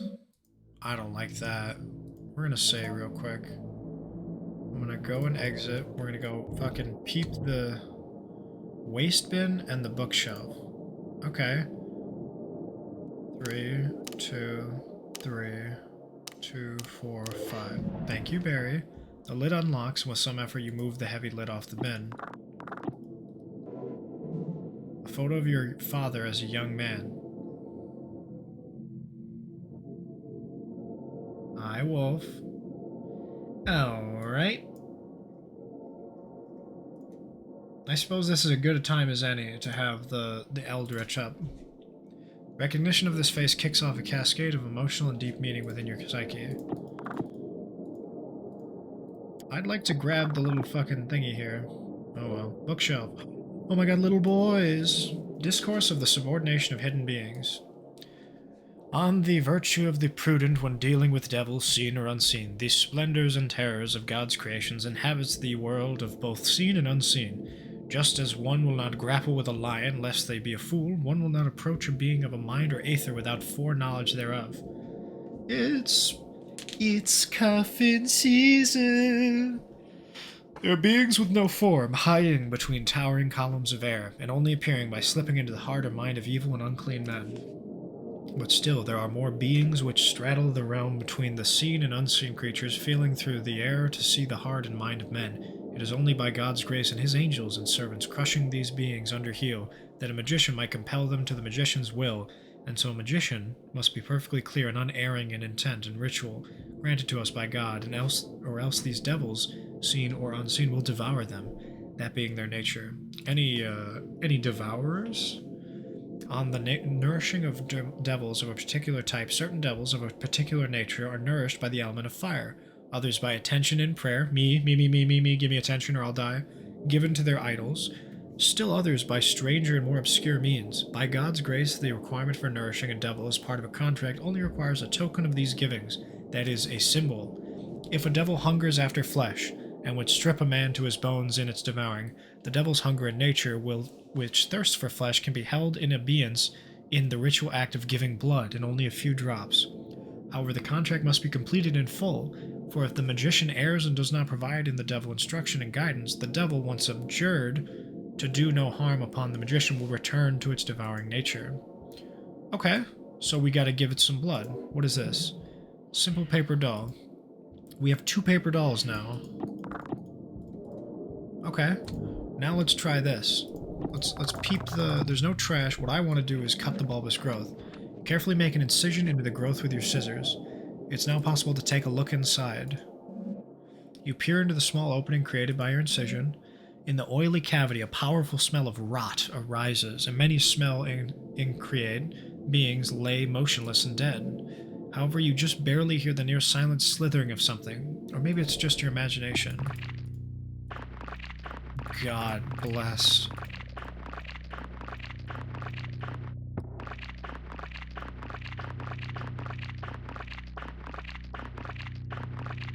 Is that a skull?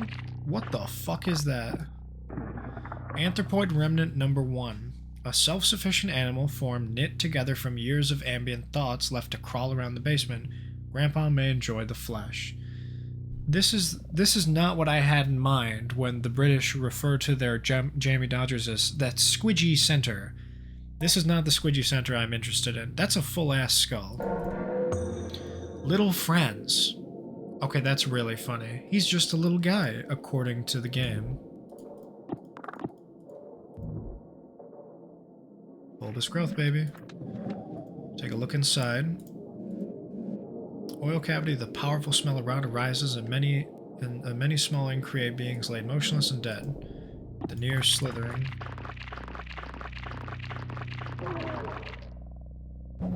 Howdy.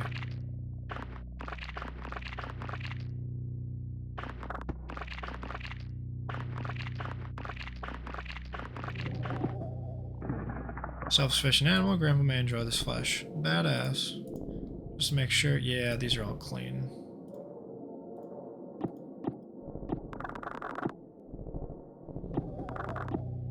There was not a bulbous growth by the painting.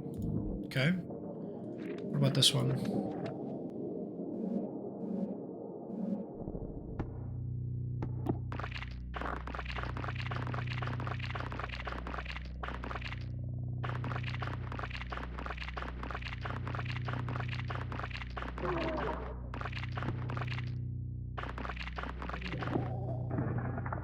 Anthropoid remnant 2. Okay. So we've got 3 anthropoid remnants. We're good. We're good. Nothing there, nothing there, nothing there. Alrighty, let's go see our boy. Hello, father. Let's see if we can prepare the food. So we have to feed Grandpa flesh. Well, hang on now. You examine Grandpa, noting its movements, respiration, and general mood. He seems fatigued and almost anemic. Some of its spines appear brittle. Perhaps it would be more cooperative if fed an iron-rich meal, like meat. You approach the small window by the jail bars.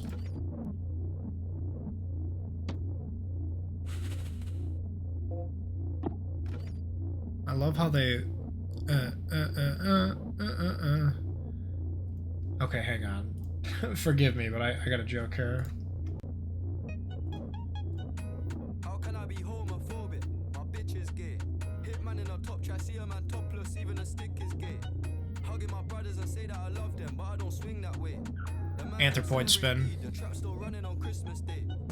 Somebody told Doja Cat that I'm trying to indulge in that. In my great tracksuit, see the bulge in that, see the motion clap when you're throwing it back. These females planning. Alright, that's all. That was it.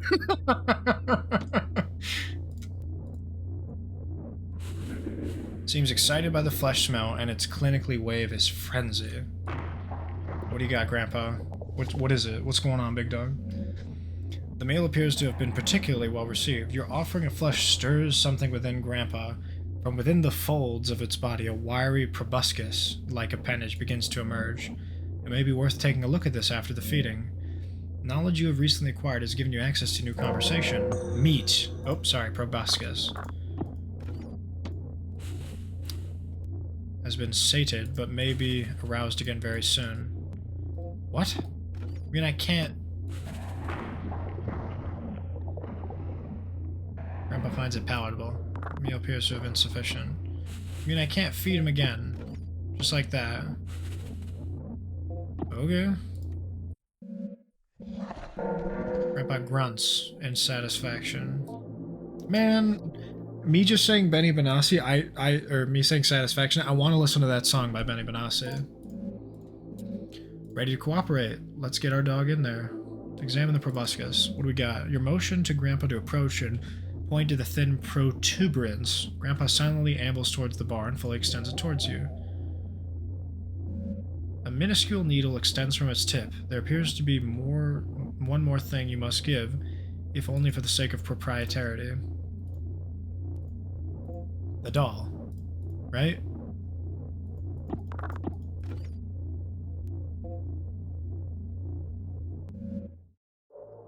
So I gotta give it something.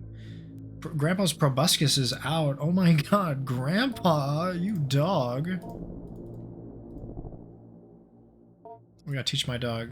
Okay. Alright. Full proboscis out kind of look. What the fuck? You know what this reminds me of? Who has seen the original Fallout game? It reminds me of the Master from that game. This art style, very similar. Grandpa Shell, the biohazard bins. Let's ask about the biohazard bin, huh? Oh my fucking god. Loudly clears its throat before gently responding in a lucid, well-projected voice. You're asking about the medical waste bin. I believe it's locked up. I heard them punch in the code many times as they placed part of burnt-up dying self into the bin. They often forgot what the code was and had to go check on the wall where they were always taping up sheets upon sheets of information. So much so that the newspapers would cover the all. What do you think you'd find in there? Well, perhaps something they did throw trash inside from time to time, bits of paper and so forth. I remember seeing a man who looked quite like me.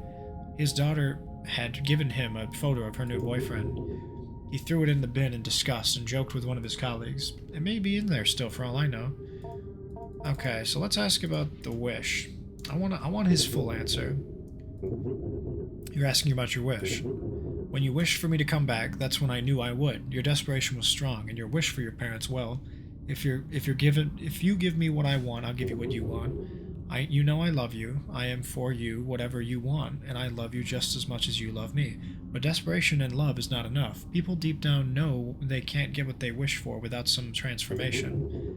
There is something that sits at the root of everyone's soul that understands the separation between them and eternity. You may desire something, but you know you will not get it without some movement on your part. Bars, holy shit. Go to therapy, everybody.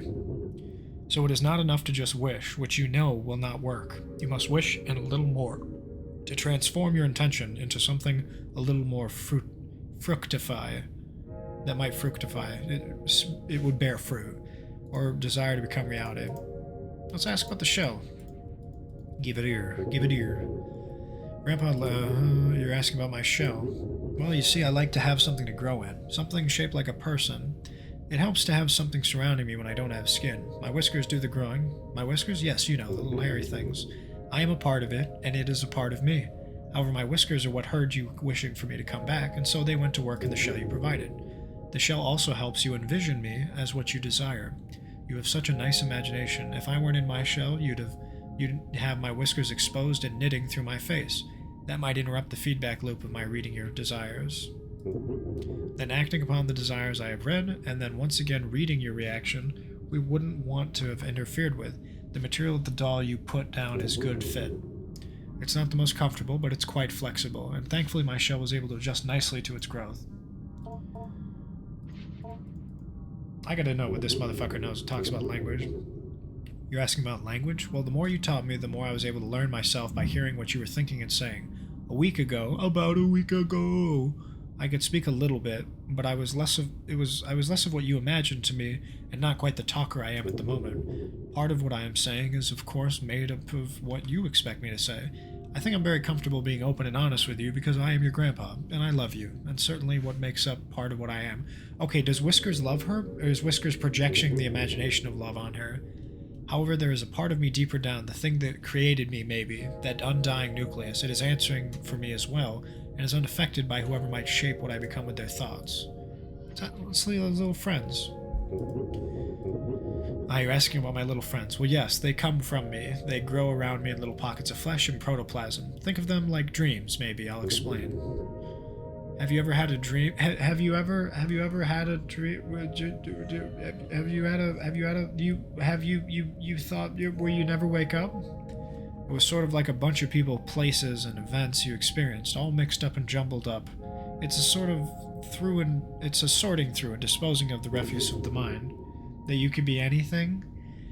My little friends are like that, refuse, and in riddling myself of them, I am casting off the excess material I did not use in developing life forms. Anyone who comes close to me, well, they are my eyes, my nose, my skin. Their thoughts become mine and shape what I make. However, when I was alone for so long, I didn't have a lot of people near me. What are you thinking and expecting of me and shaping is what I'm saying, how I'm saying it. Do you understand? And so, because I did not have enough input from my surroundings in order to put the material to use, the material falls off my body, crawls away, and usually dies. I am able to make the most of my material when someone is looking right at me, projecting who I will be, like you are now. What are you thinking and expecting of me is shaping what I'm saying. Do you understand? Already said that. Let's talk about the proboscis. Give it ear, boy. Ask about the proboscis. It's just a little tube I keep to help me feed on blood. You could say it's my real mouth, but it's not really a mouth. It appeared because you fed me flesh, one of those little friends you found. You feeding me flesh was a symbol, a proposition, if you will, that you wanted to hold up your end of the bargain with regards to your wish. If someone is willing to hold up their end of the bargain and let me feed on them with my proboscis, then they move to the next step of agreement, providing me symbolic instructions. Ah, there's that word we learned. I hope that helps clear things up. Oh, another question? Do I like the blood? Well, my whiskers, I believe they like the blood and the flesh. It's strange. They are me, and yet they are now me. I am bound to them, they control me, and technically, yes, they did make me. However, you were the one who really grew me. And in some ways, those whiskers, they are me. Or a part of myself. Or I am a part of it. That part is much more animal-like. He's got that dog in him. Oh! Oh! Whatever might happen, know that I will always love you. And because it controls me, I might not be able to act how I would like, even if I do love you. Now that sucks. Grandpa slowly ascends back into his shell. Let me examine the proboscis. I want to give it blood. Minuscule needle extends from the tip. There it is. There it is, baby. Okay, now hang on. Did the whiskers just go into me, or did I just give it blood? Because I want to know what happens. Grandpa has appreciated your blood offering. It will receive a symbol or totem from you now. Although, only one per offering. As the blood-fed proboscis retracts back into the folds of fabric, you step away from the bars. I want to go to Grandpa. Observe, attempt to communicate, teach Grandpa, feed Grandpa. No, we want to attempt to feed him. I want to see if we can give him an offering, because that's the big one. I don't care about anything else. I just want to... No, so that's it. I want to give him like the little doll. You know what I'm saying?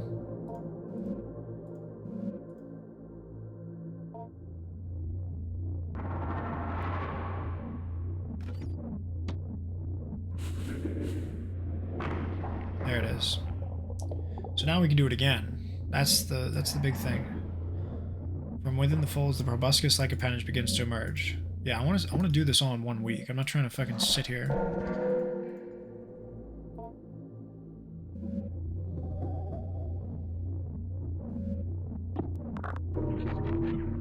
Yes, sir. Yes, sir. We're giving Grandpa everything, every last drop. Explore the basement. Grandpa's accepting totems. Explore the basement. Okay, but where are my totems? Right, there's glue and shit. Oh, my God. I forgot about the paper dolls. Those are the totems, the intangible desires. Oh my God, Dad, Mom. Holy shit. Offer the mother doll. Grandpa's spines quickly reach out and envelop the doll before drawing back. The doll quickly vanishes within the folds of Grandpa's skin.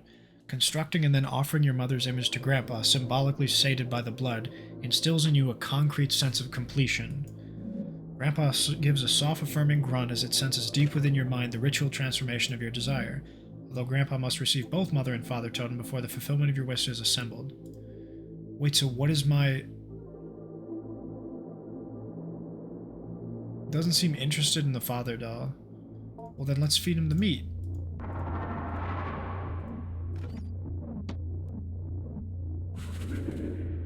There it is. So I have to do it immediately after. Okay, I'm glad I almost fucked this up.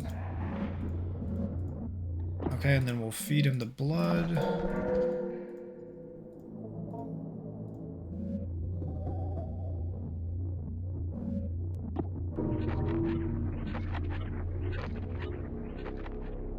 Was this all rotoscope, do you think?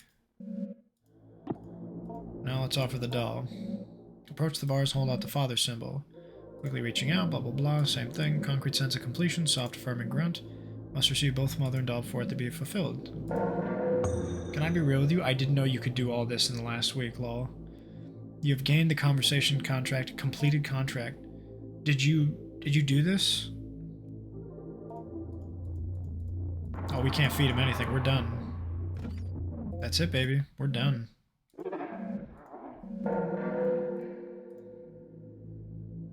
I think that's it. Like this is really it. I mean, we're done. Let's communicate with Grandpa. Let's talk about this contract. Give me that wish. I want my parents to stop fighting. I want to love me. I want everybody to be happy.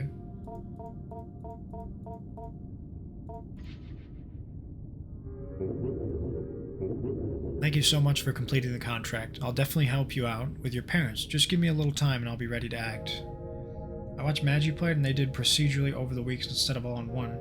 See, I didn't know that you could grab this shit beforehand, right? That's my whole thing. Cause I guess because I grabbed the flashlight and the scissors.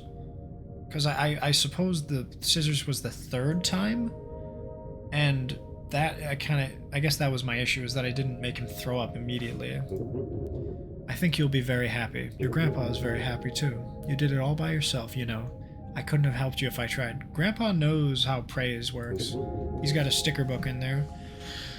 I would have really not have liked to. Well, I didn't want you to not complete the contract. Yeah, I would have hated that. But do you understand why I would have had to? Maybe you don't. So much of your lives are made up, and yet what comes to pass was always once a fiction. You doubt yourself and your plans before they are even begun, and you believe what is in front of you, as if the essence of things was not something you put there long ago. Too much doubt can suffocate even the surest thing. Only with patience and growth and nurturing does something become what it will be. As you soon shall see. Soon shall see. We're gonna see soon, huh? I guess that's the week. I mean, we gotta end it, right? Let's see that weekly summary, baby. Damn. Did we teach him hidden meanings? Oh shit, I forgot to teach him the word. We'll try it this week. Week 5, baby. I met with Adrian one final time in order to see if I could not reach some sort of resolution regarding her emotional state. I want to check something.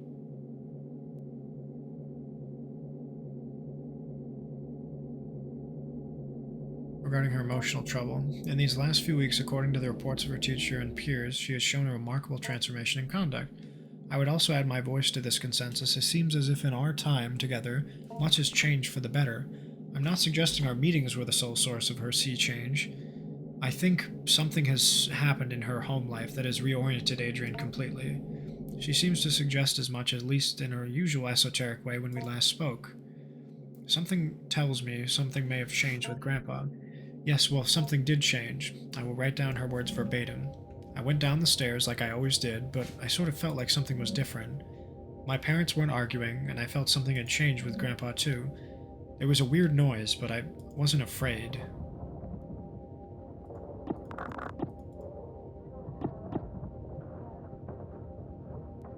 What the fuck?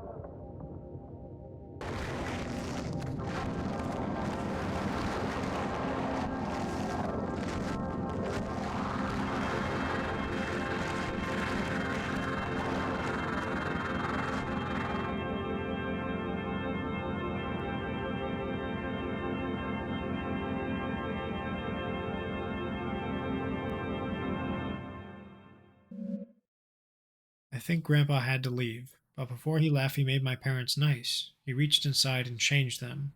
That was my wish. Maybe even what I was growing wasn't really my grandpa. Grandpa left what I was growing behind. He's gone now. He moved quickly out to I don't know where, but I'll always love him. I dismiss Adrian soon after, letting her know it was a pleasure getting to know her. Despite my apprehensiveness about the speed of the turnaround she has made, I cannot see any reason why Adrian should be considered for further evaluation. As for a counselor with Adrian, let it be known that I believe she is of sound mental and emotional health. I am pleased to see things turn out this way, and if I may make a brief addendum, by happenstance Miss Richardson bumped into the Hart family the other day while running an errand. She told me the parents were a little odd, but very pleasant, and quite clearly they adored their child, and that she had never seen Adrian happier. Aww. What do we think? What are our thoughts on the ending? Clearly, the Whiskerhead killed both parents. There are two endings in Growing My Grandpa. You got the fulfilled contract ending. Development was funded by my Patreon. If you're interested in becoming a supporter and have future exclusive game. God, Yames here, so fucking talented. This dude is incredible. The good ending is that he kills my parents and replaces him, right? Puddles, Emil Storm. That's so crazy.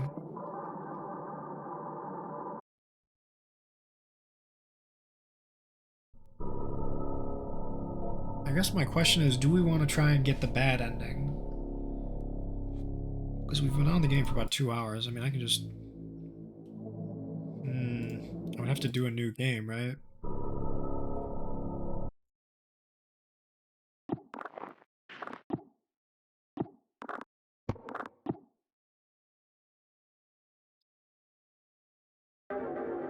Let's see if we can do it just really quick, just to like ignore it. I can tell you what it is in DMs. Yeah, sure, you can tell me. Because as well, I can just end the weeks, right? Just like run it through. Like, I don't need to do anything with the fucking thing. I just need to feed it a little bit.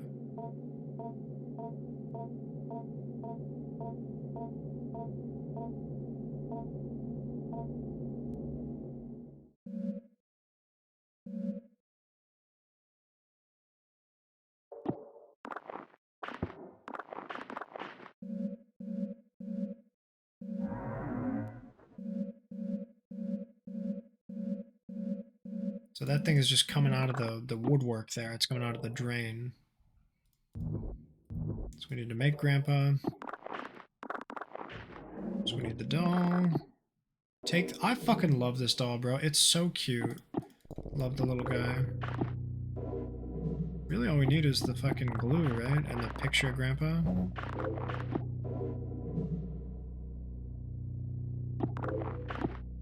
Here's Grandpa. Alright, get me out of here.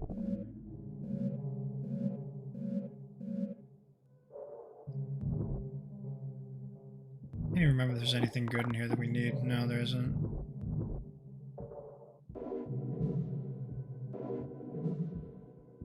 Whatever, I'm not even gonna read the notes, fuck them.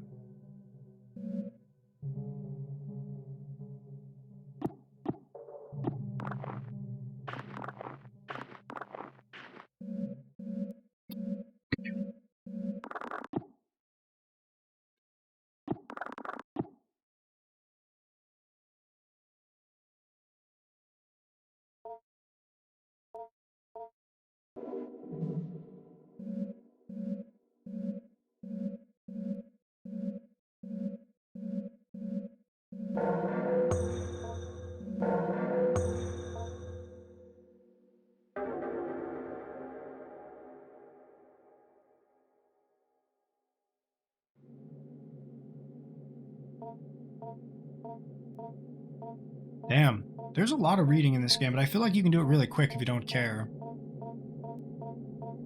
Of course, I wouldn't have known anything about it if I didn't read it. And then really all we need is food, which would be in here, so we just go to the fucking... Wait, Grandpa, blah, blah, blah, blah, blah. Yeah, this thing fucking grows quick, bro. Look at him. That's all we really need to do. Yeah, I know.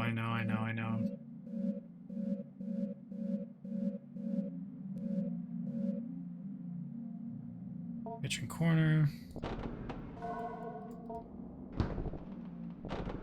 I scented. Thank you.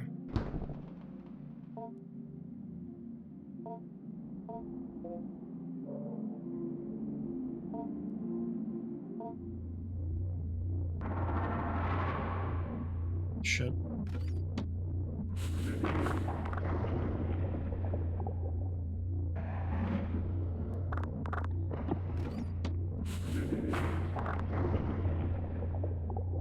Alrighty. Grab that. We'll just do failure to contract. We'll just end. Oh, we'll just end the week.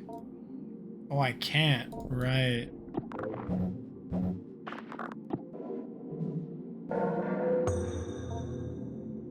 So we need to give him some study cards then?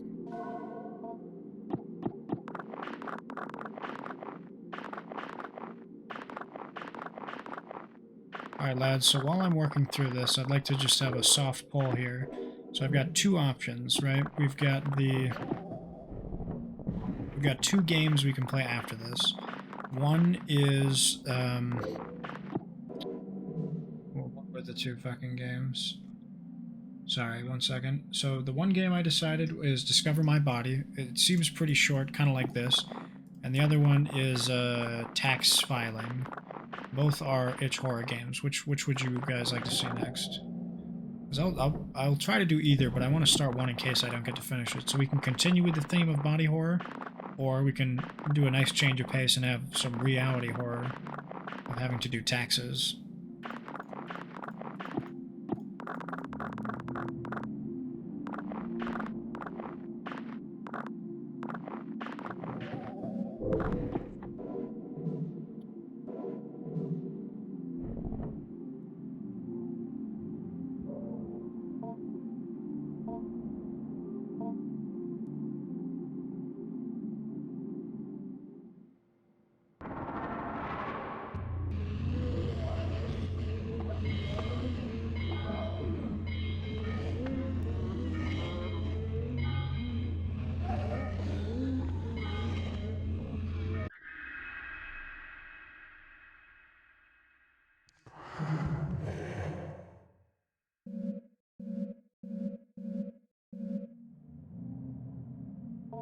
Right, so we have to feed Grandpa and teach Grandpa words, so we gotta go grab the trash pile.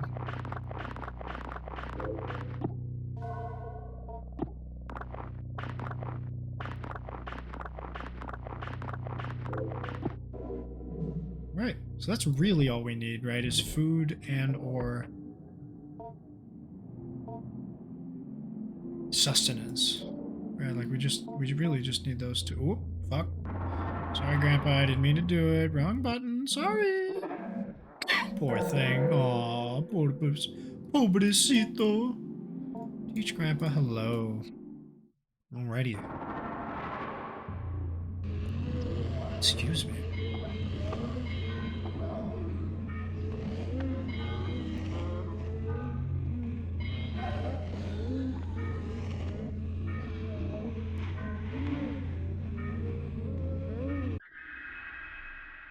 Awesome.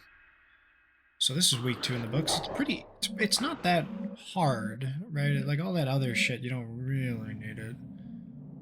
So we just need to communicate with Grandpa, and then week's over, right? Yuck. Look how far we came.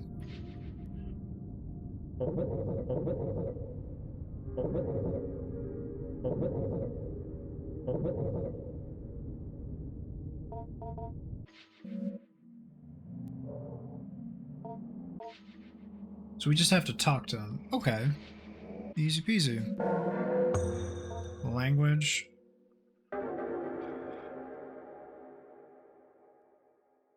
Getting word we want to feed him in his entirety. Sans vomit. I can do that. Hello, Miss Thang. I don't know what you call this art style, but I really enjoy it. The VHS quality distortion, really cool. So it's not in the, it's gotta be in the top drawer then. Where's the other card?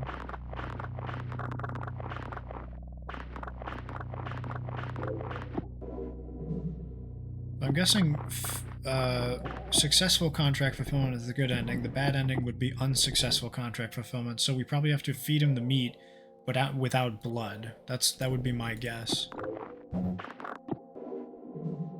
Radioactive images. Okay, trash pile. Nah, I don't want that. I want the app. I want the potato though. I want that. Okay.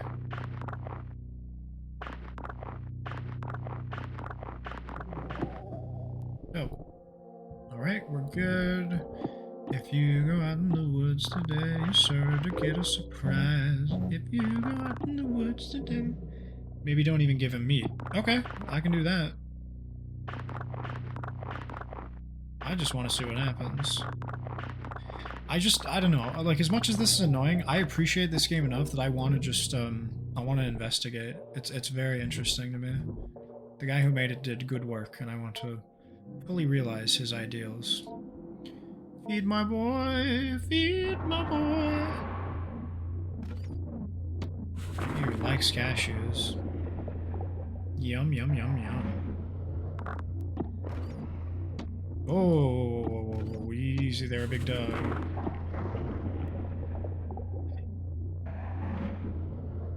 Is that enough? No. Okay. We'll feed Gramp. We'll teach him. Then we'll feed him the other one, and we'll go into the food zone.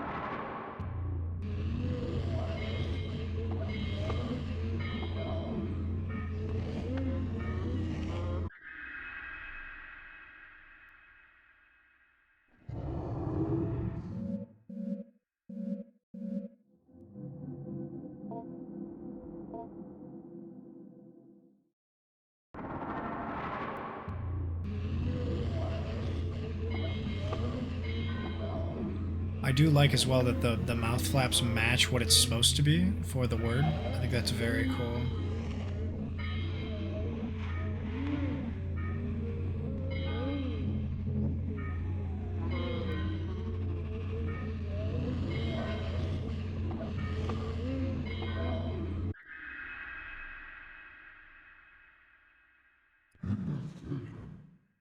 Oh my god, he actually grunts indecision. I didn't even hear that the first time. And then go to kitchen, rustle up some grub, some grubbery-doo. Strawberry. Boom. Grandpa, feed my boy.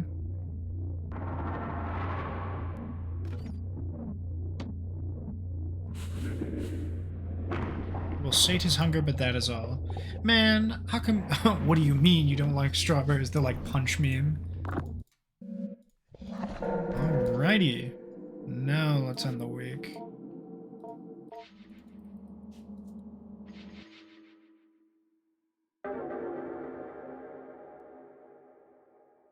This is easy.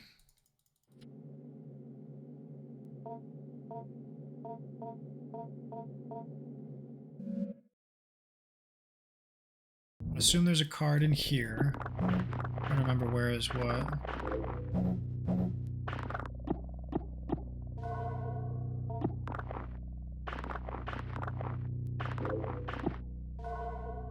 Oh shit, are you on week 4 already? I didn't realize you could speed run this game. Yes, sir. That's the plan. I gotta find where the cock-sucking index cards are. That's about it, though.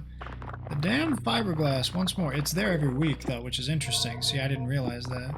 Well, that's good. At least we needed flatbread. Fucking move this.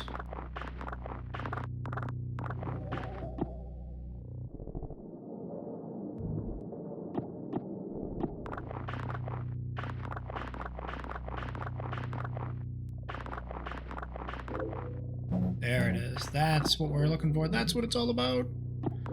That's one. Plus a little mushroom. Elon mushroom. Guys, I want to listen to Benny Benassi so fucking bad.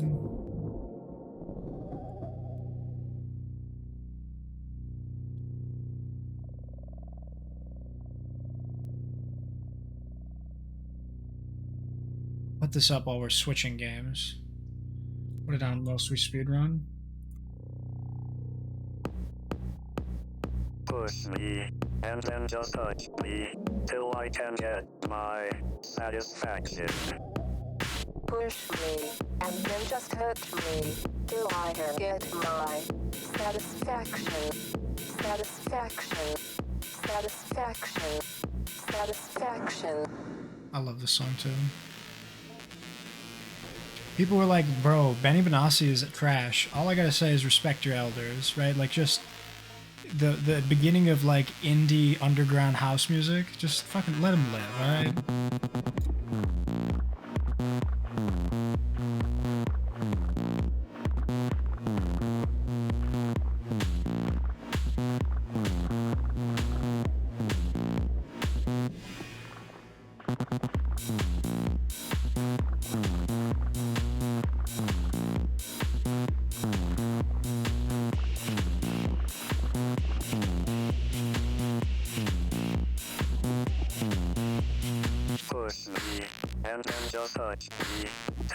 can get my satisfaction. Push me, and then just hurt me, till I can get my satisfaction.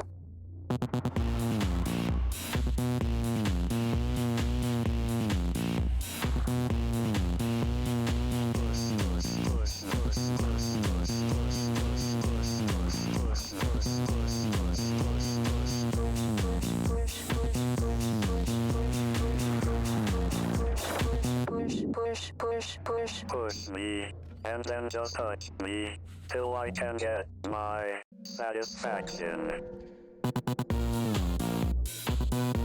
We're gonna be learning shit today, boy.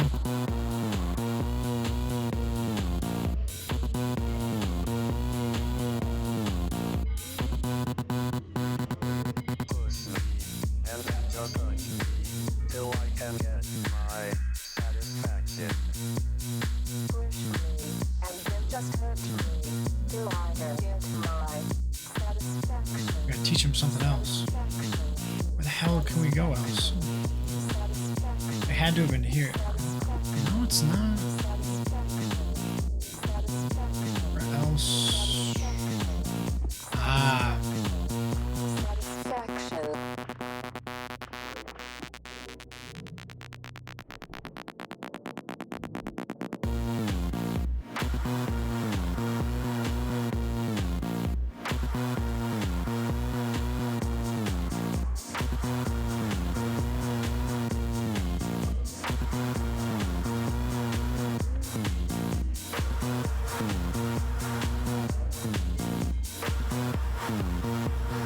Push me, and then just hurt me, till I can get my satisfaction.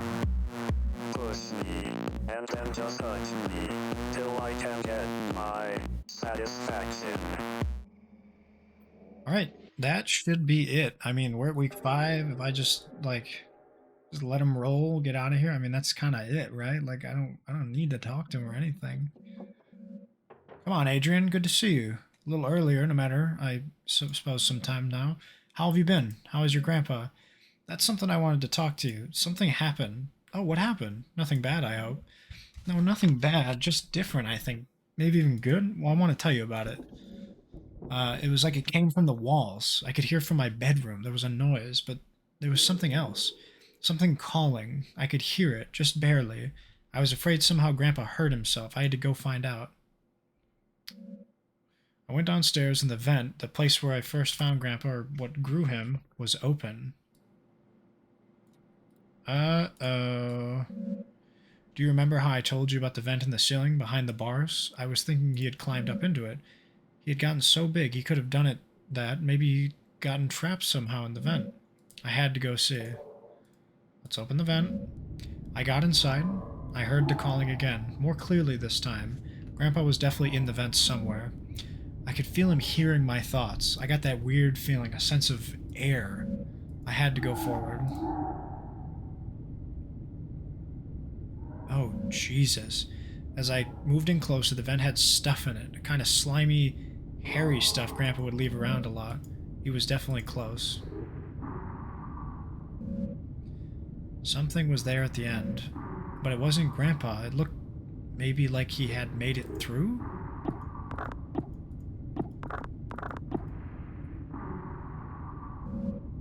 It was slumped in the corner, had a weird mouth, and it had its lungs on the outside and drew in just enough air to call out. And then it just stopped. Stopped breathing. And then something was hanging over me.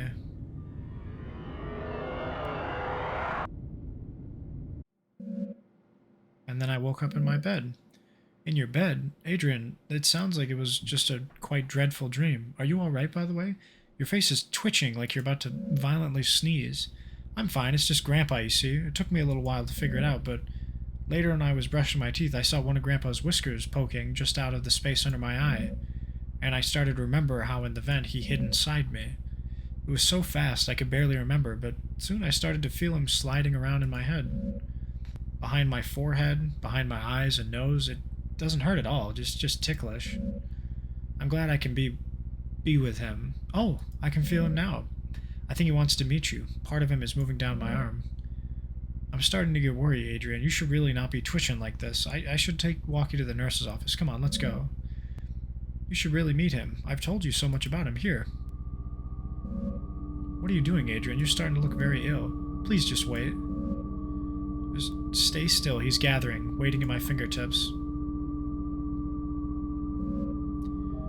Why do you look like that? You don't have to be afraid.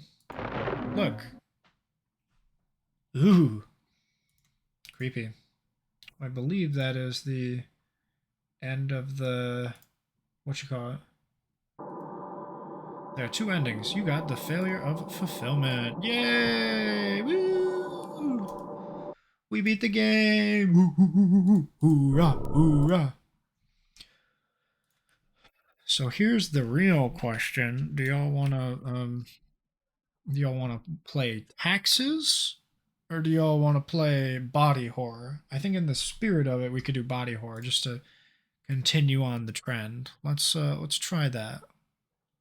It's called Discover My Body, and for this I'm going to want to change the category. Hunt. We'll do one game of Hunt. What are you doing, Mr. Endwalker, for a week and a half? Are you playing Hunt? Show me the new stuff while I'm 14. Oh, here we go. I'm just your hunt bitch now, huh? Well, all right. Let me pull it up. You're lucky I like this game. Probably have to download it more. Yeah, wow. Hunt is 1, 2, 3, 4, 5, 6, 7, 8, 9, 10, 11, 12, 13, 14, 15 games back. Yes. Well, all right. Small indie horror games right here, baby. Give me a mo. Easy anti-cheat initializing? Oh, they've updated it. They've changed the anti-cheat, baby. It's 15, because you play a lot of random shit for one off. No.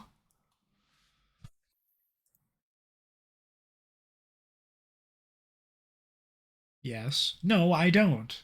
How dare you?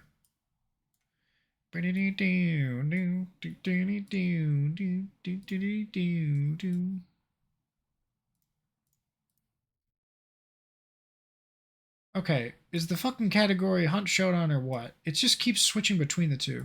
Yes. Huh?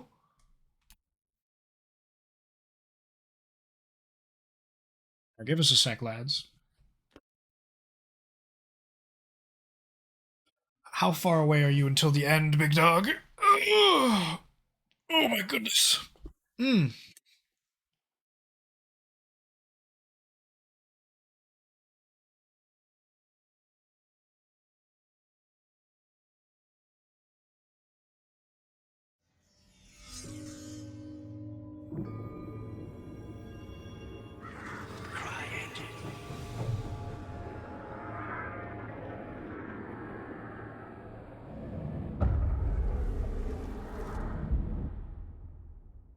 So for those of you who are not aware, Hunt Showdown is a game that has been recently updated.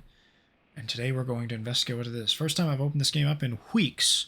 Tide of Corruption. A relic of the sculptor has appeared. The Murmur Stone. The Pee-Pee-Poo-Poo Man.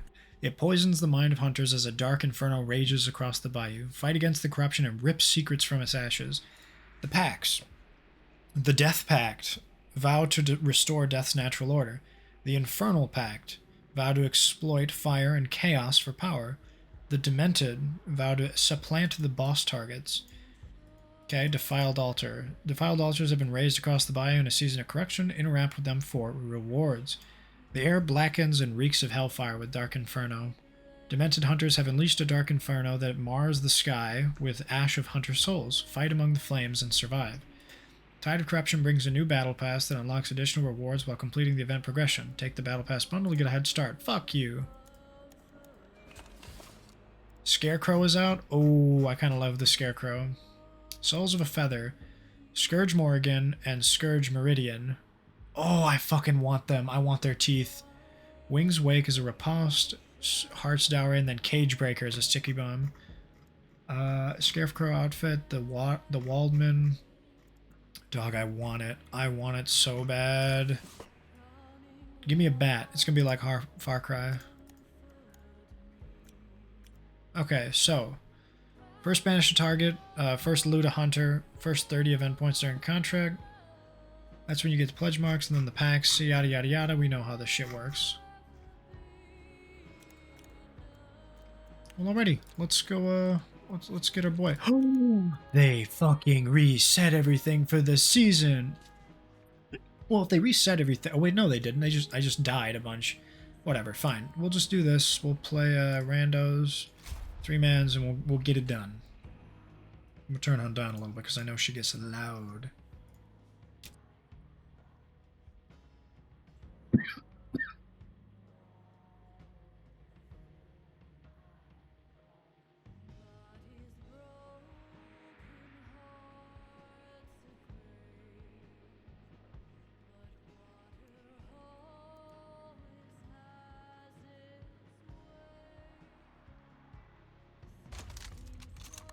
Oh yeah, baby. What do you got? Prestige 16, 2, and 2. You're on my level, boy.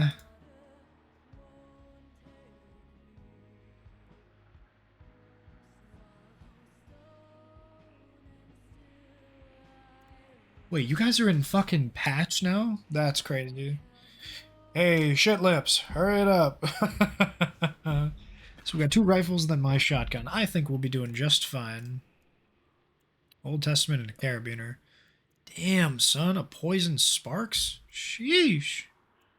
This dude doesn't know what he wants. He's doing for like a night battle. Wait, are they night maps now? Oh, fuck. Well, we shall see. What category am I in? I keep switching between the two.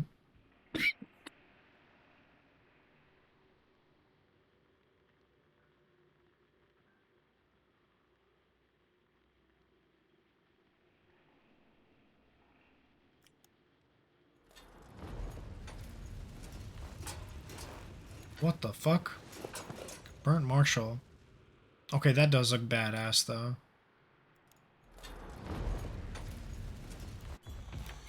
Butcher's Cleaver?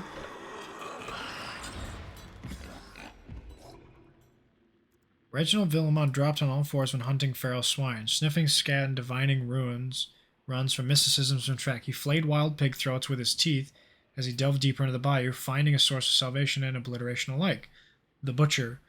I was gonna say, is that the Butcher, or is that a dude trying to find the Butcher? Because that looks like it's just the Butcher. I mean, like, he's got all the same vibes. For them to do a legendary hunter that it's like what's going to become the Butcher, that's kind of meta. But also, like, does that fuck it up? Like, you, kind of, like, isn't that the fourth wall? Isn't it a little out of continuity, you know? Wild target traces don't narrow down the target location on the map like clues do, but reveal a trail pointing to the target's location. Okay, so is there any wild targets with this event? Because if Rotjaw is here, that's fine. But I wonder if there's like a fire one. Oh, fuck. Well, that's what we can look forward to. Earn event points by interacting with event clues, destroying altars, looting hunters, banishing targets, and extracting with bounties. Love. 230 latency. My ping is crazy. Oh, there it goes. Probably just because everyone was loading in. I don't know, man. Doesn't look too on fire to me. In fact, it looks rainy. Let's give it a go. The old pentagram.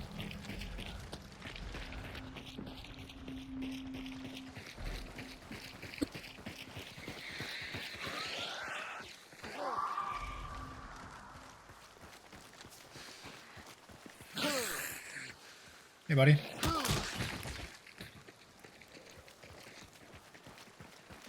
I gotta say, my game is running better now. I think the shit that I did to, like, close a bunch of files helped. I'm trying to, like, thin up my OBS a bit, and I think I gotta just get rid of a bunch of scenes. It's a little chuggy, but I can deal with this.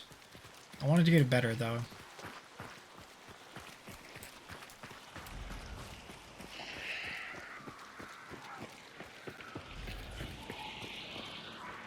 Wrong button. I gotta get used to that now. E was everything in the other game.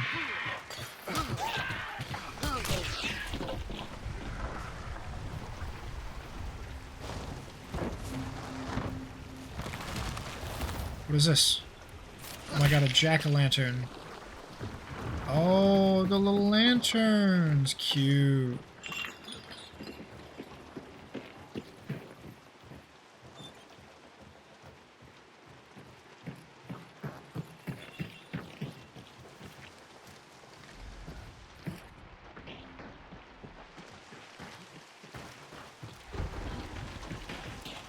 What's this man doing?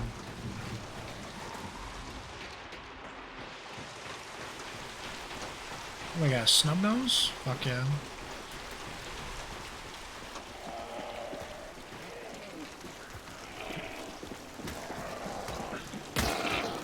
Ouch. He's like, sorry.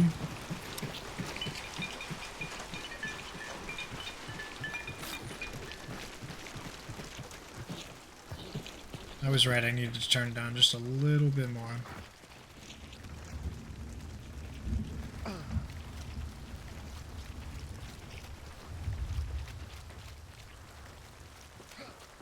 What's he doing? What's he... What do you want, boss?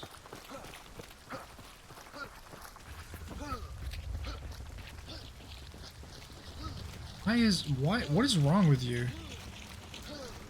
You're growing, my grandpa looks amazing. Is it fucking... Does it say it? Because I feel like it shouldn't. Here's the thing with OBS, man. It fucks up a lot. Because it'll say it and then it won't say it. And then it'll say it and then it won't say it, right? Like, it's just... There's no way for me to know without deleting it and doing it again.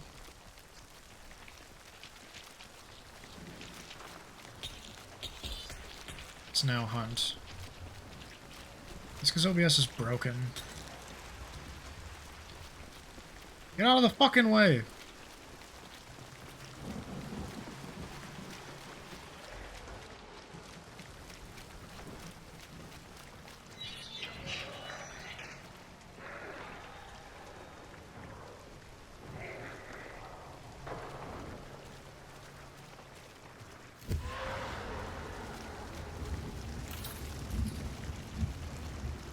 I'm gonna go around back and kill everybody.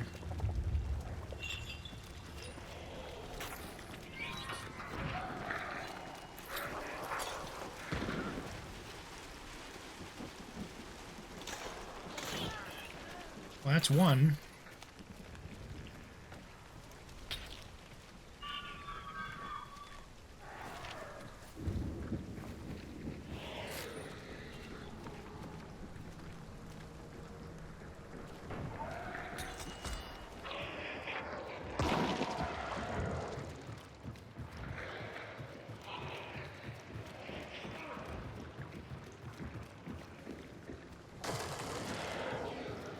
Bye, Eddie. Bye, Eddie.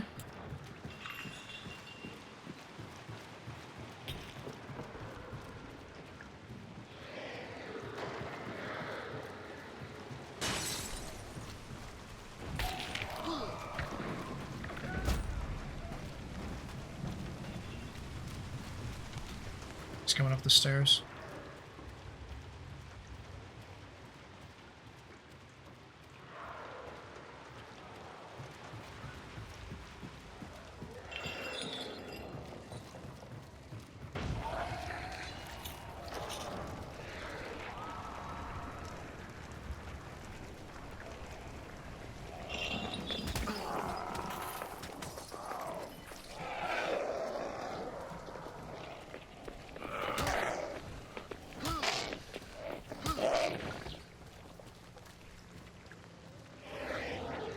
The dude died downstairs. Alright, well, let's go get him. There it is, baby.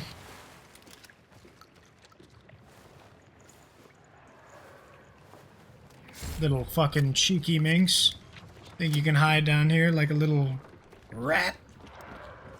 Oh, I bet just about everybody's about to fucking loot him, huh? Now you don't get anything. What's he got? A baseball bat and a last gust. Ooh, I do. Shut the fuck up, dude. Come on, let's get a move on. Hey, hurry up. Come on, let's go. We got shit to do. We'll be fucking around with Eddie.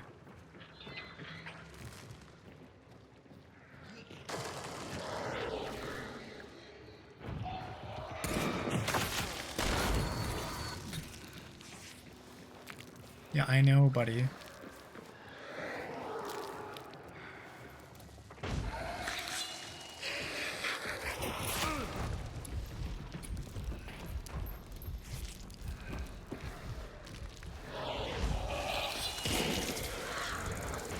He likes my ass.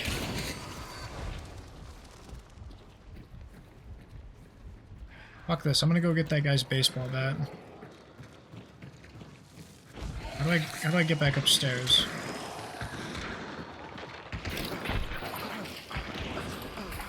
Good going, asshole.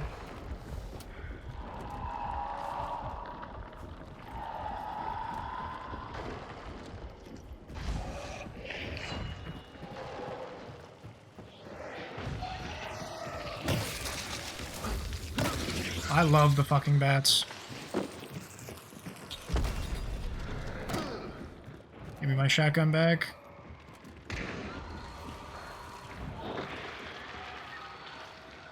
So the 2-man becomes a 3-man, huh?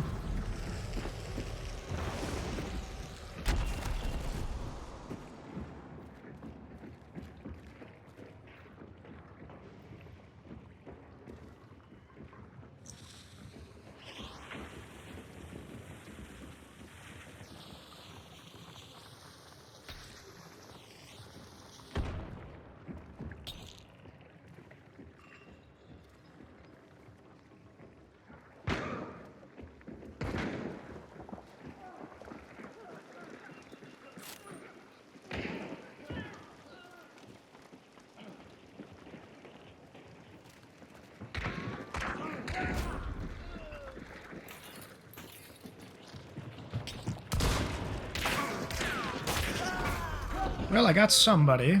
We all dead? Everybody dead. There it is. Yep, so it was another 3-man. Oh, that's a crying fucking shame. We did it. We got 3-point win. I'm not going to just win, all right? It's a one-shot pump Romero. Now, if I had my Sparks, I would do just fine. Or if I had my Crowning King, if I had the God Guns, I would have been whatever. I don't want to fucking hear it, okay? I got to use the baseball bat. Sounds like a loser. Let's see you lose, loser. It was good, though. I like the pumpkins. I like the bat. I definitely want to play bat. Getting to beat the shit out of somebody with a baseball bat sounds badass. Fuck, I want to play more Hunt now. So here's the deal. I told my mom that we would go hang out and have lunch and stuff, and I do want to honor that. I should leave fairly shortly here to get everything squared away. If that's the case, then I think what we'll do then is do Hunt tonight. Like, I was going to do a second game, but with Grandpa taking enough time, I want to just... Like, if I bang out another game, I might be late. 4 hunters, bro. That's awesome.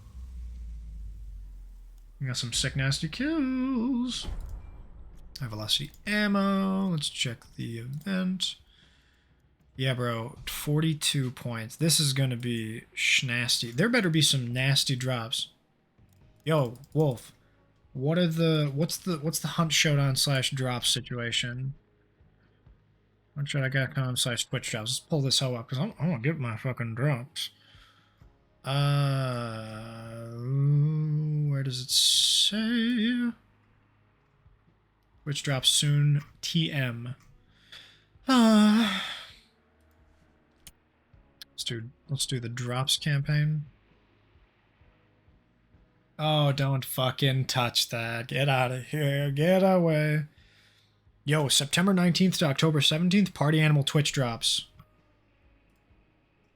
You get Egg Coin Cookies, Nemo Bucks, and Twitch Levy. Y'all want to play Party Animals? I wanted the link, asshole. Now it's my fault. Booba. What's up, Cuckoo? Oh shit, is that not working? What happened? Hang on. Dude, everything's been fucked up with 7TV. Let's do some Party Showdown. Fuck yes.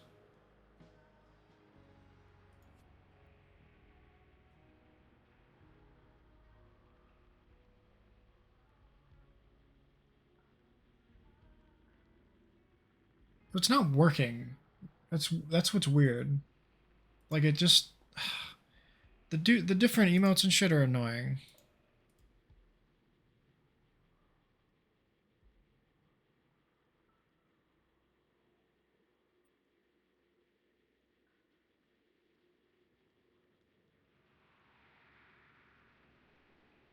Because if I send Halloween to channel and then I update it, how's hunting been? I played one game, I died.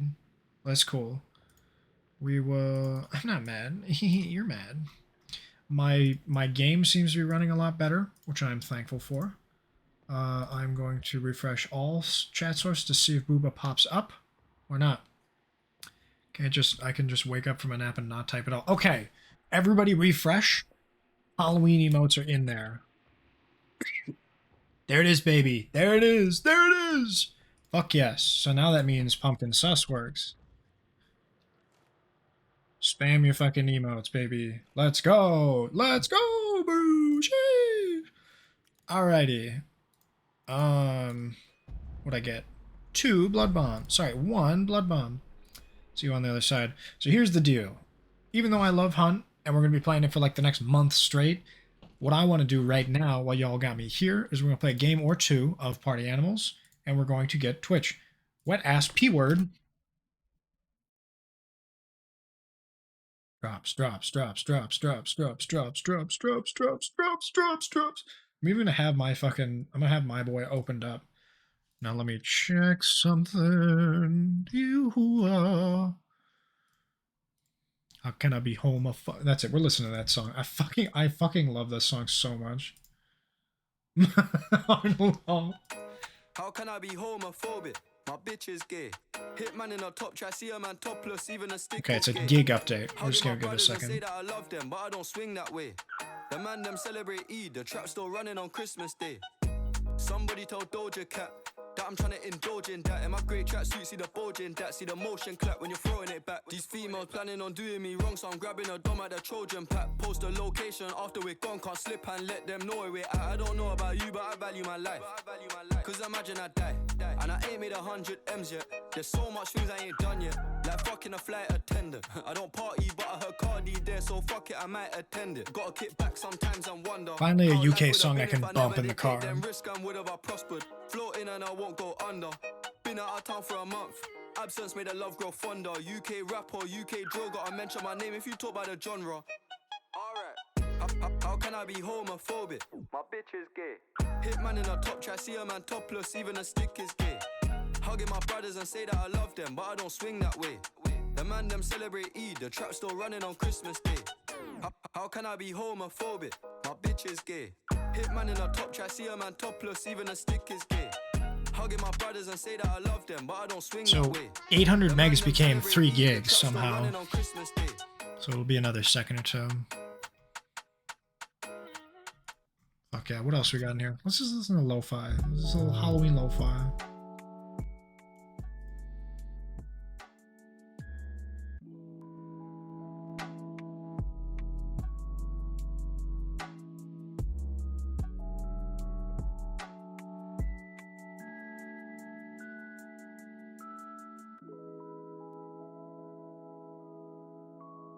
Alright, let's get it going. Let's get it popping.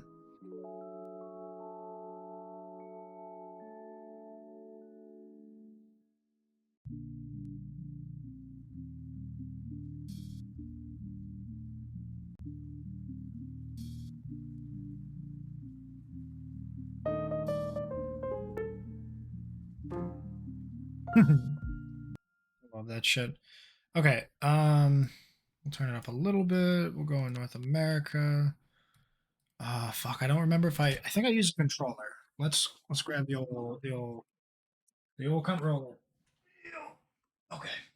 I've got 9 wires draped up around me and I'm getting fucking claustrophobic, bro. How can I be claustrophobic? My headphones are Bluetooth. Alright, here we go, baby. Can I grab this shit? Oh my god, I can actually do it with the logo. They're so goated for this. Damn, it's like each one's a note and you can move it. That's crazy, bro. Let's do a quick... no. We'll just do a quick match. See if I can get back into it and remember how this shit works. Nah, my friends hate me, so we're just gonna play solo.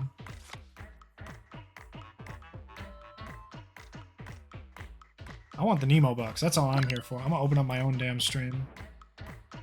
Let's see if it works.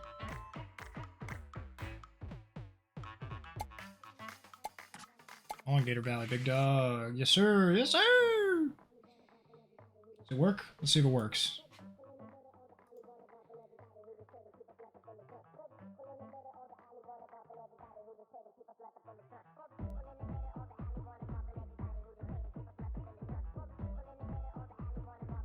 I don't know that they worked.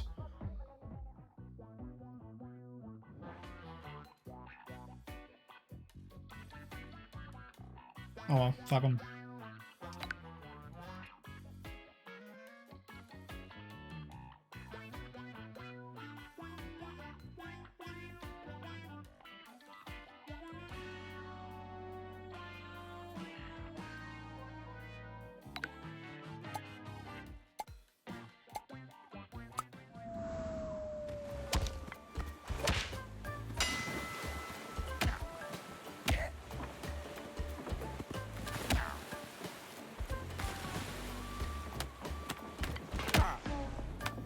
Bro, what the hell?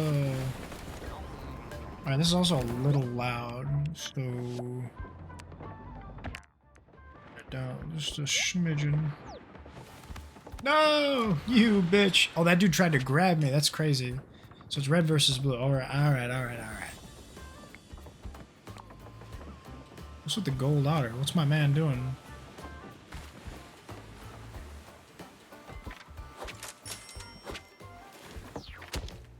I wasted that. Alright, now it's for real. Why's my man doing this, bro?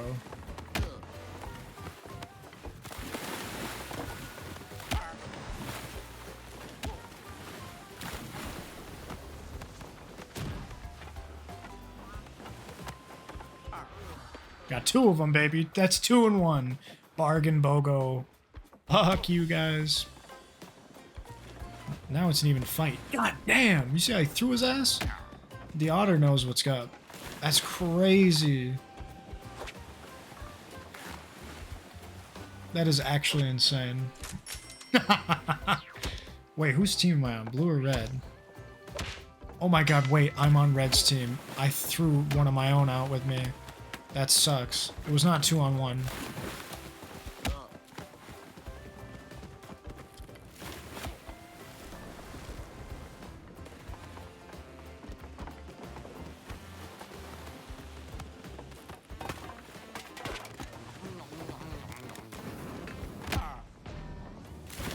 Jesus! Alright, now he's asking for it.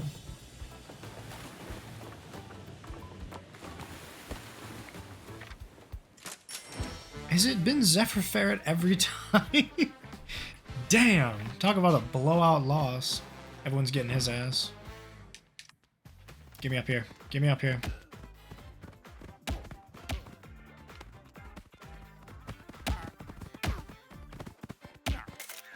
No way he covered my body entirely.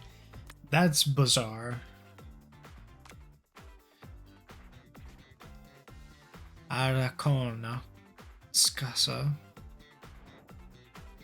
The fucking just staring into the thing. Oh my god. It's literally fucking...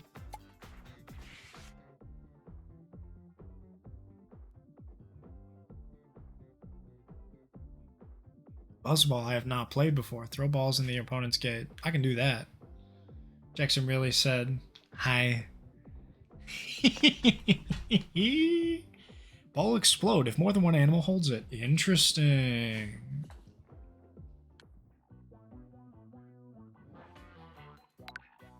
Look at the little shirt.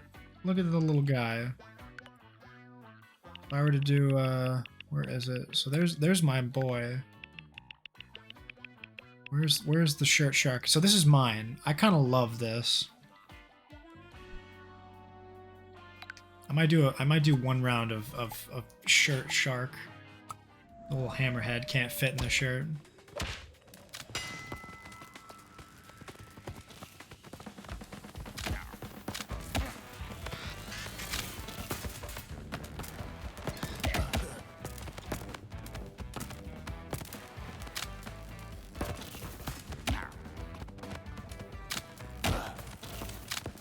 What's going on here? Whose team is this? Is this red team? Is this good? Good or bad? What team am I on? Blue. Okay, we're good. We're good. We're good. So we want to enter the red zone. My ass just vibing. The otter just like, I'm going with it. Fuck yo.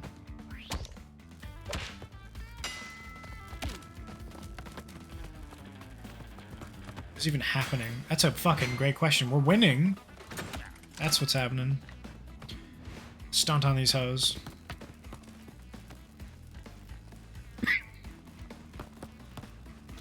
Hippochlorite going ape shit right now with the Space Jam shark. I'm just like, I'm just having fun. I'm happy to be here as well. Damn. Playing Rocket League, no rockets. I almost want to play fucking Rocket League, bro.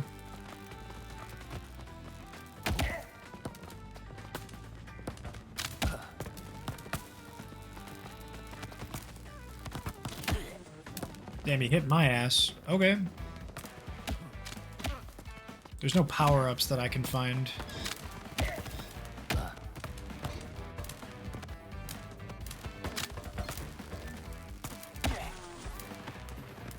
Well, I tried to let go of it, but you can't really throw this one because it's like a nuke. Damn!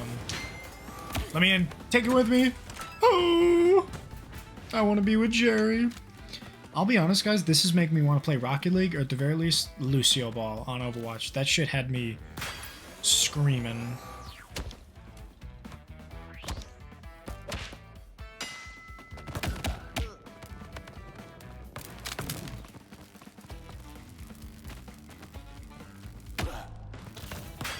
Fuck.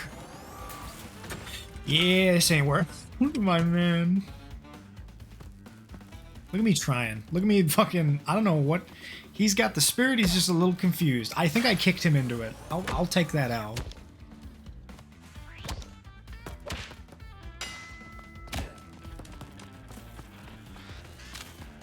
If two people hold on to it too long, it just fucking explodes. Right, okay, so we gotta Y then X if we're gonna do this. Zap somebody. Zam.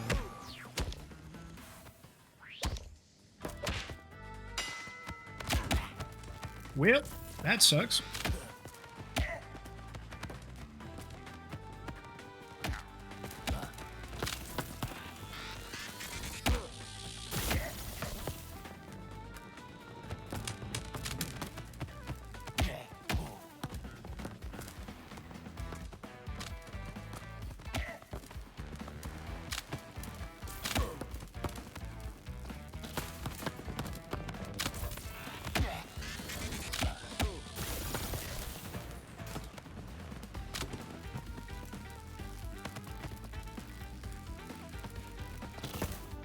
Damn it.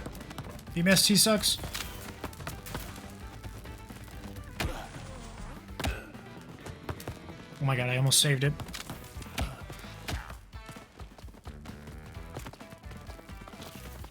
Yes! Woo, let's fucking go, dude!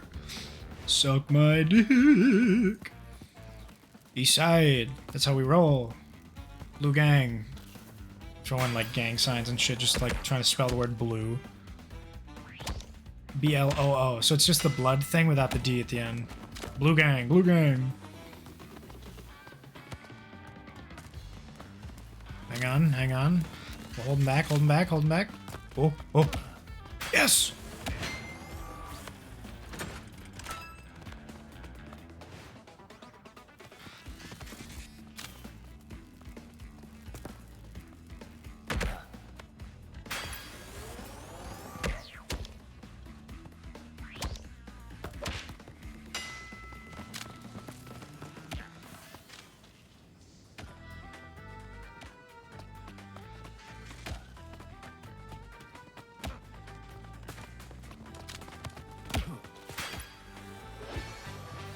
Yes, sir.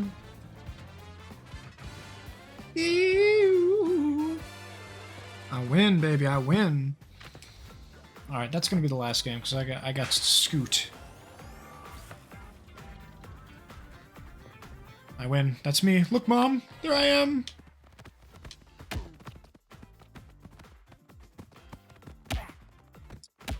Ugly, ugly, ugly.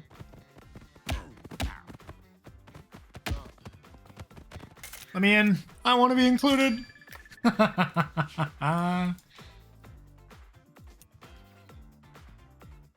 That's one for the scrapbook. All right.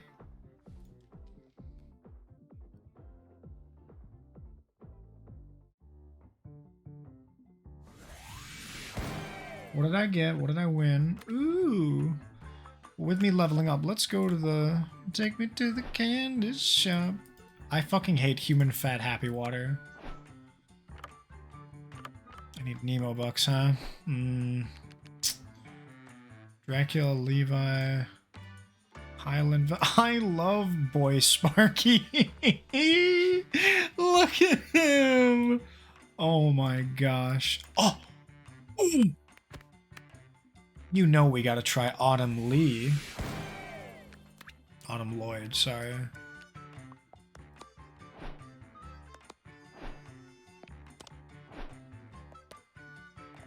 And the question is, do we want Dark Lloyd or Light Lloyd? Because there's Pink Lloyd as well. I have not got Pink Lloyd.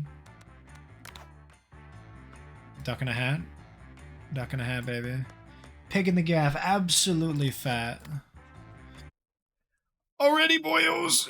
Oh, it's been a lot of fun. I wish I could have hang out more, but duty calls. Duty being mamitas. That's fucked up. No, my mi madre. Let's... What are we thinking for a song? Dr. Seuss's Forgotten Creation. What are we thinking for a song? Hey, yo. Luke was like, huh? Ooh, we'll try this. I hope you all have a great rest of your night. It was great hanging out with you. Maybe tonight we'll play more Hunt, whether that's on stream in the Discord. Who knows? Maybe I'll just finish Scott Pilgrim and then pass out. We'll figure it out, though. Anyone who showed up, laughed, watched, lurked, left, listened, all of the above, you're appreciated. If you saw what happened today, I see you, buddy. I appreciate you. Mwah. Have a good rest of your night.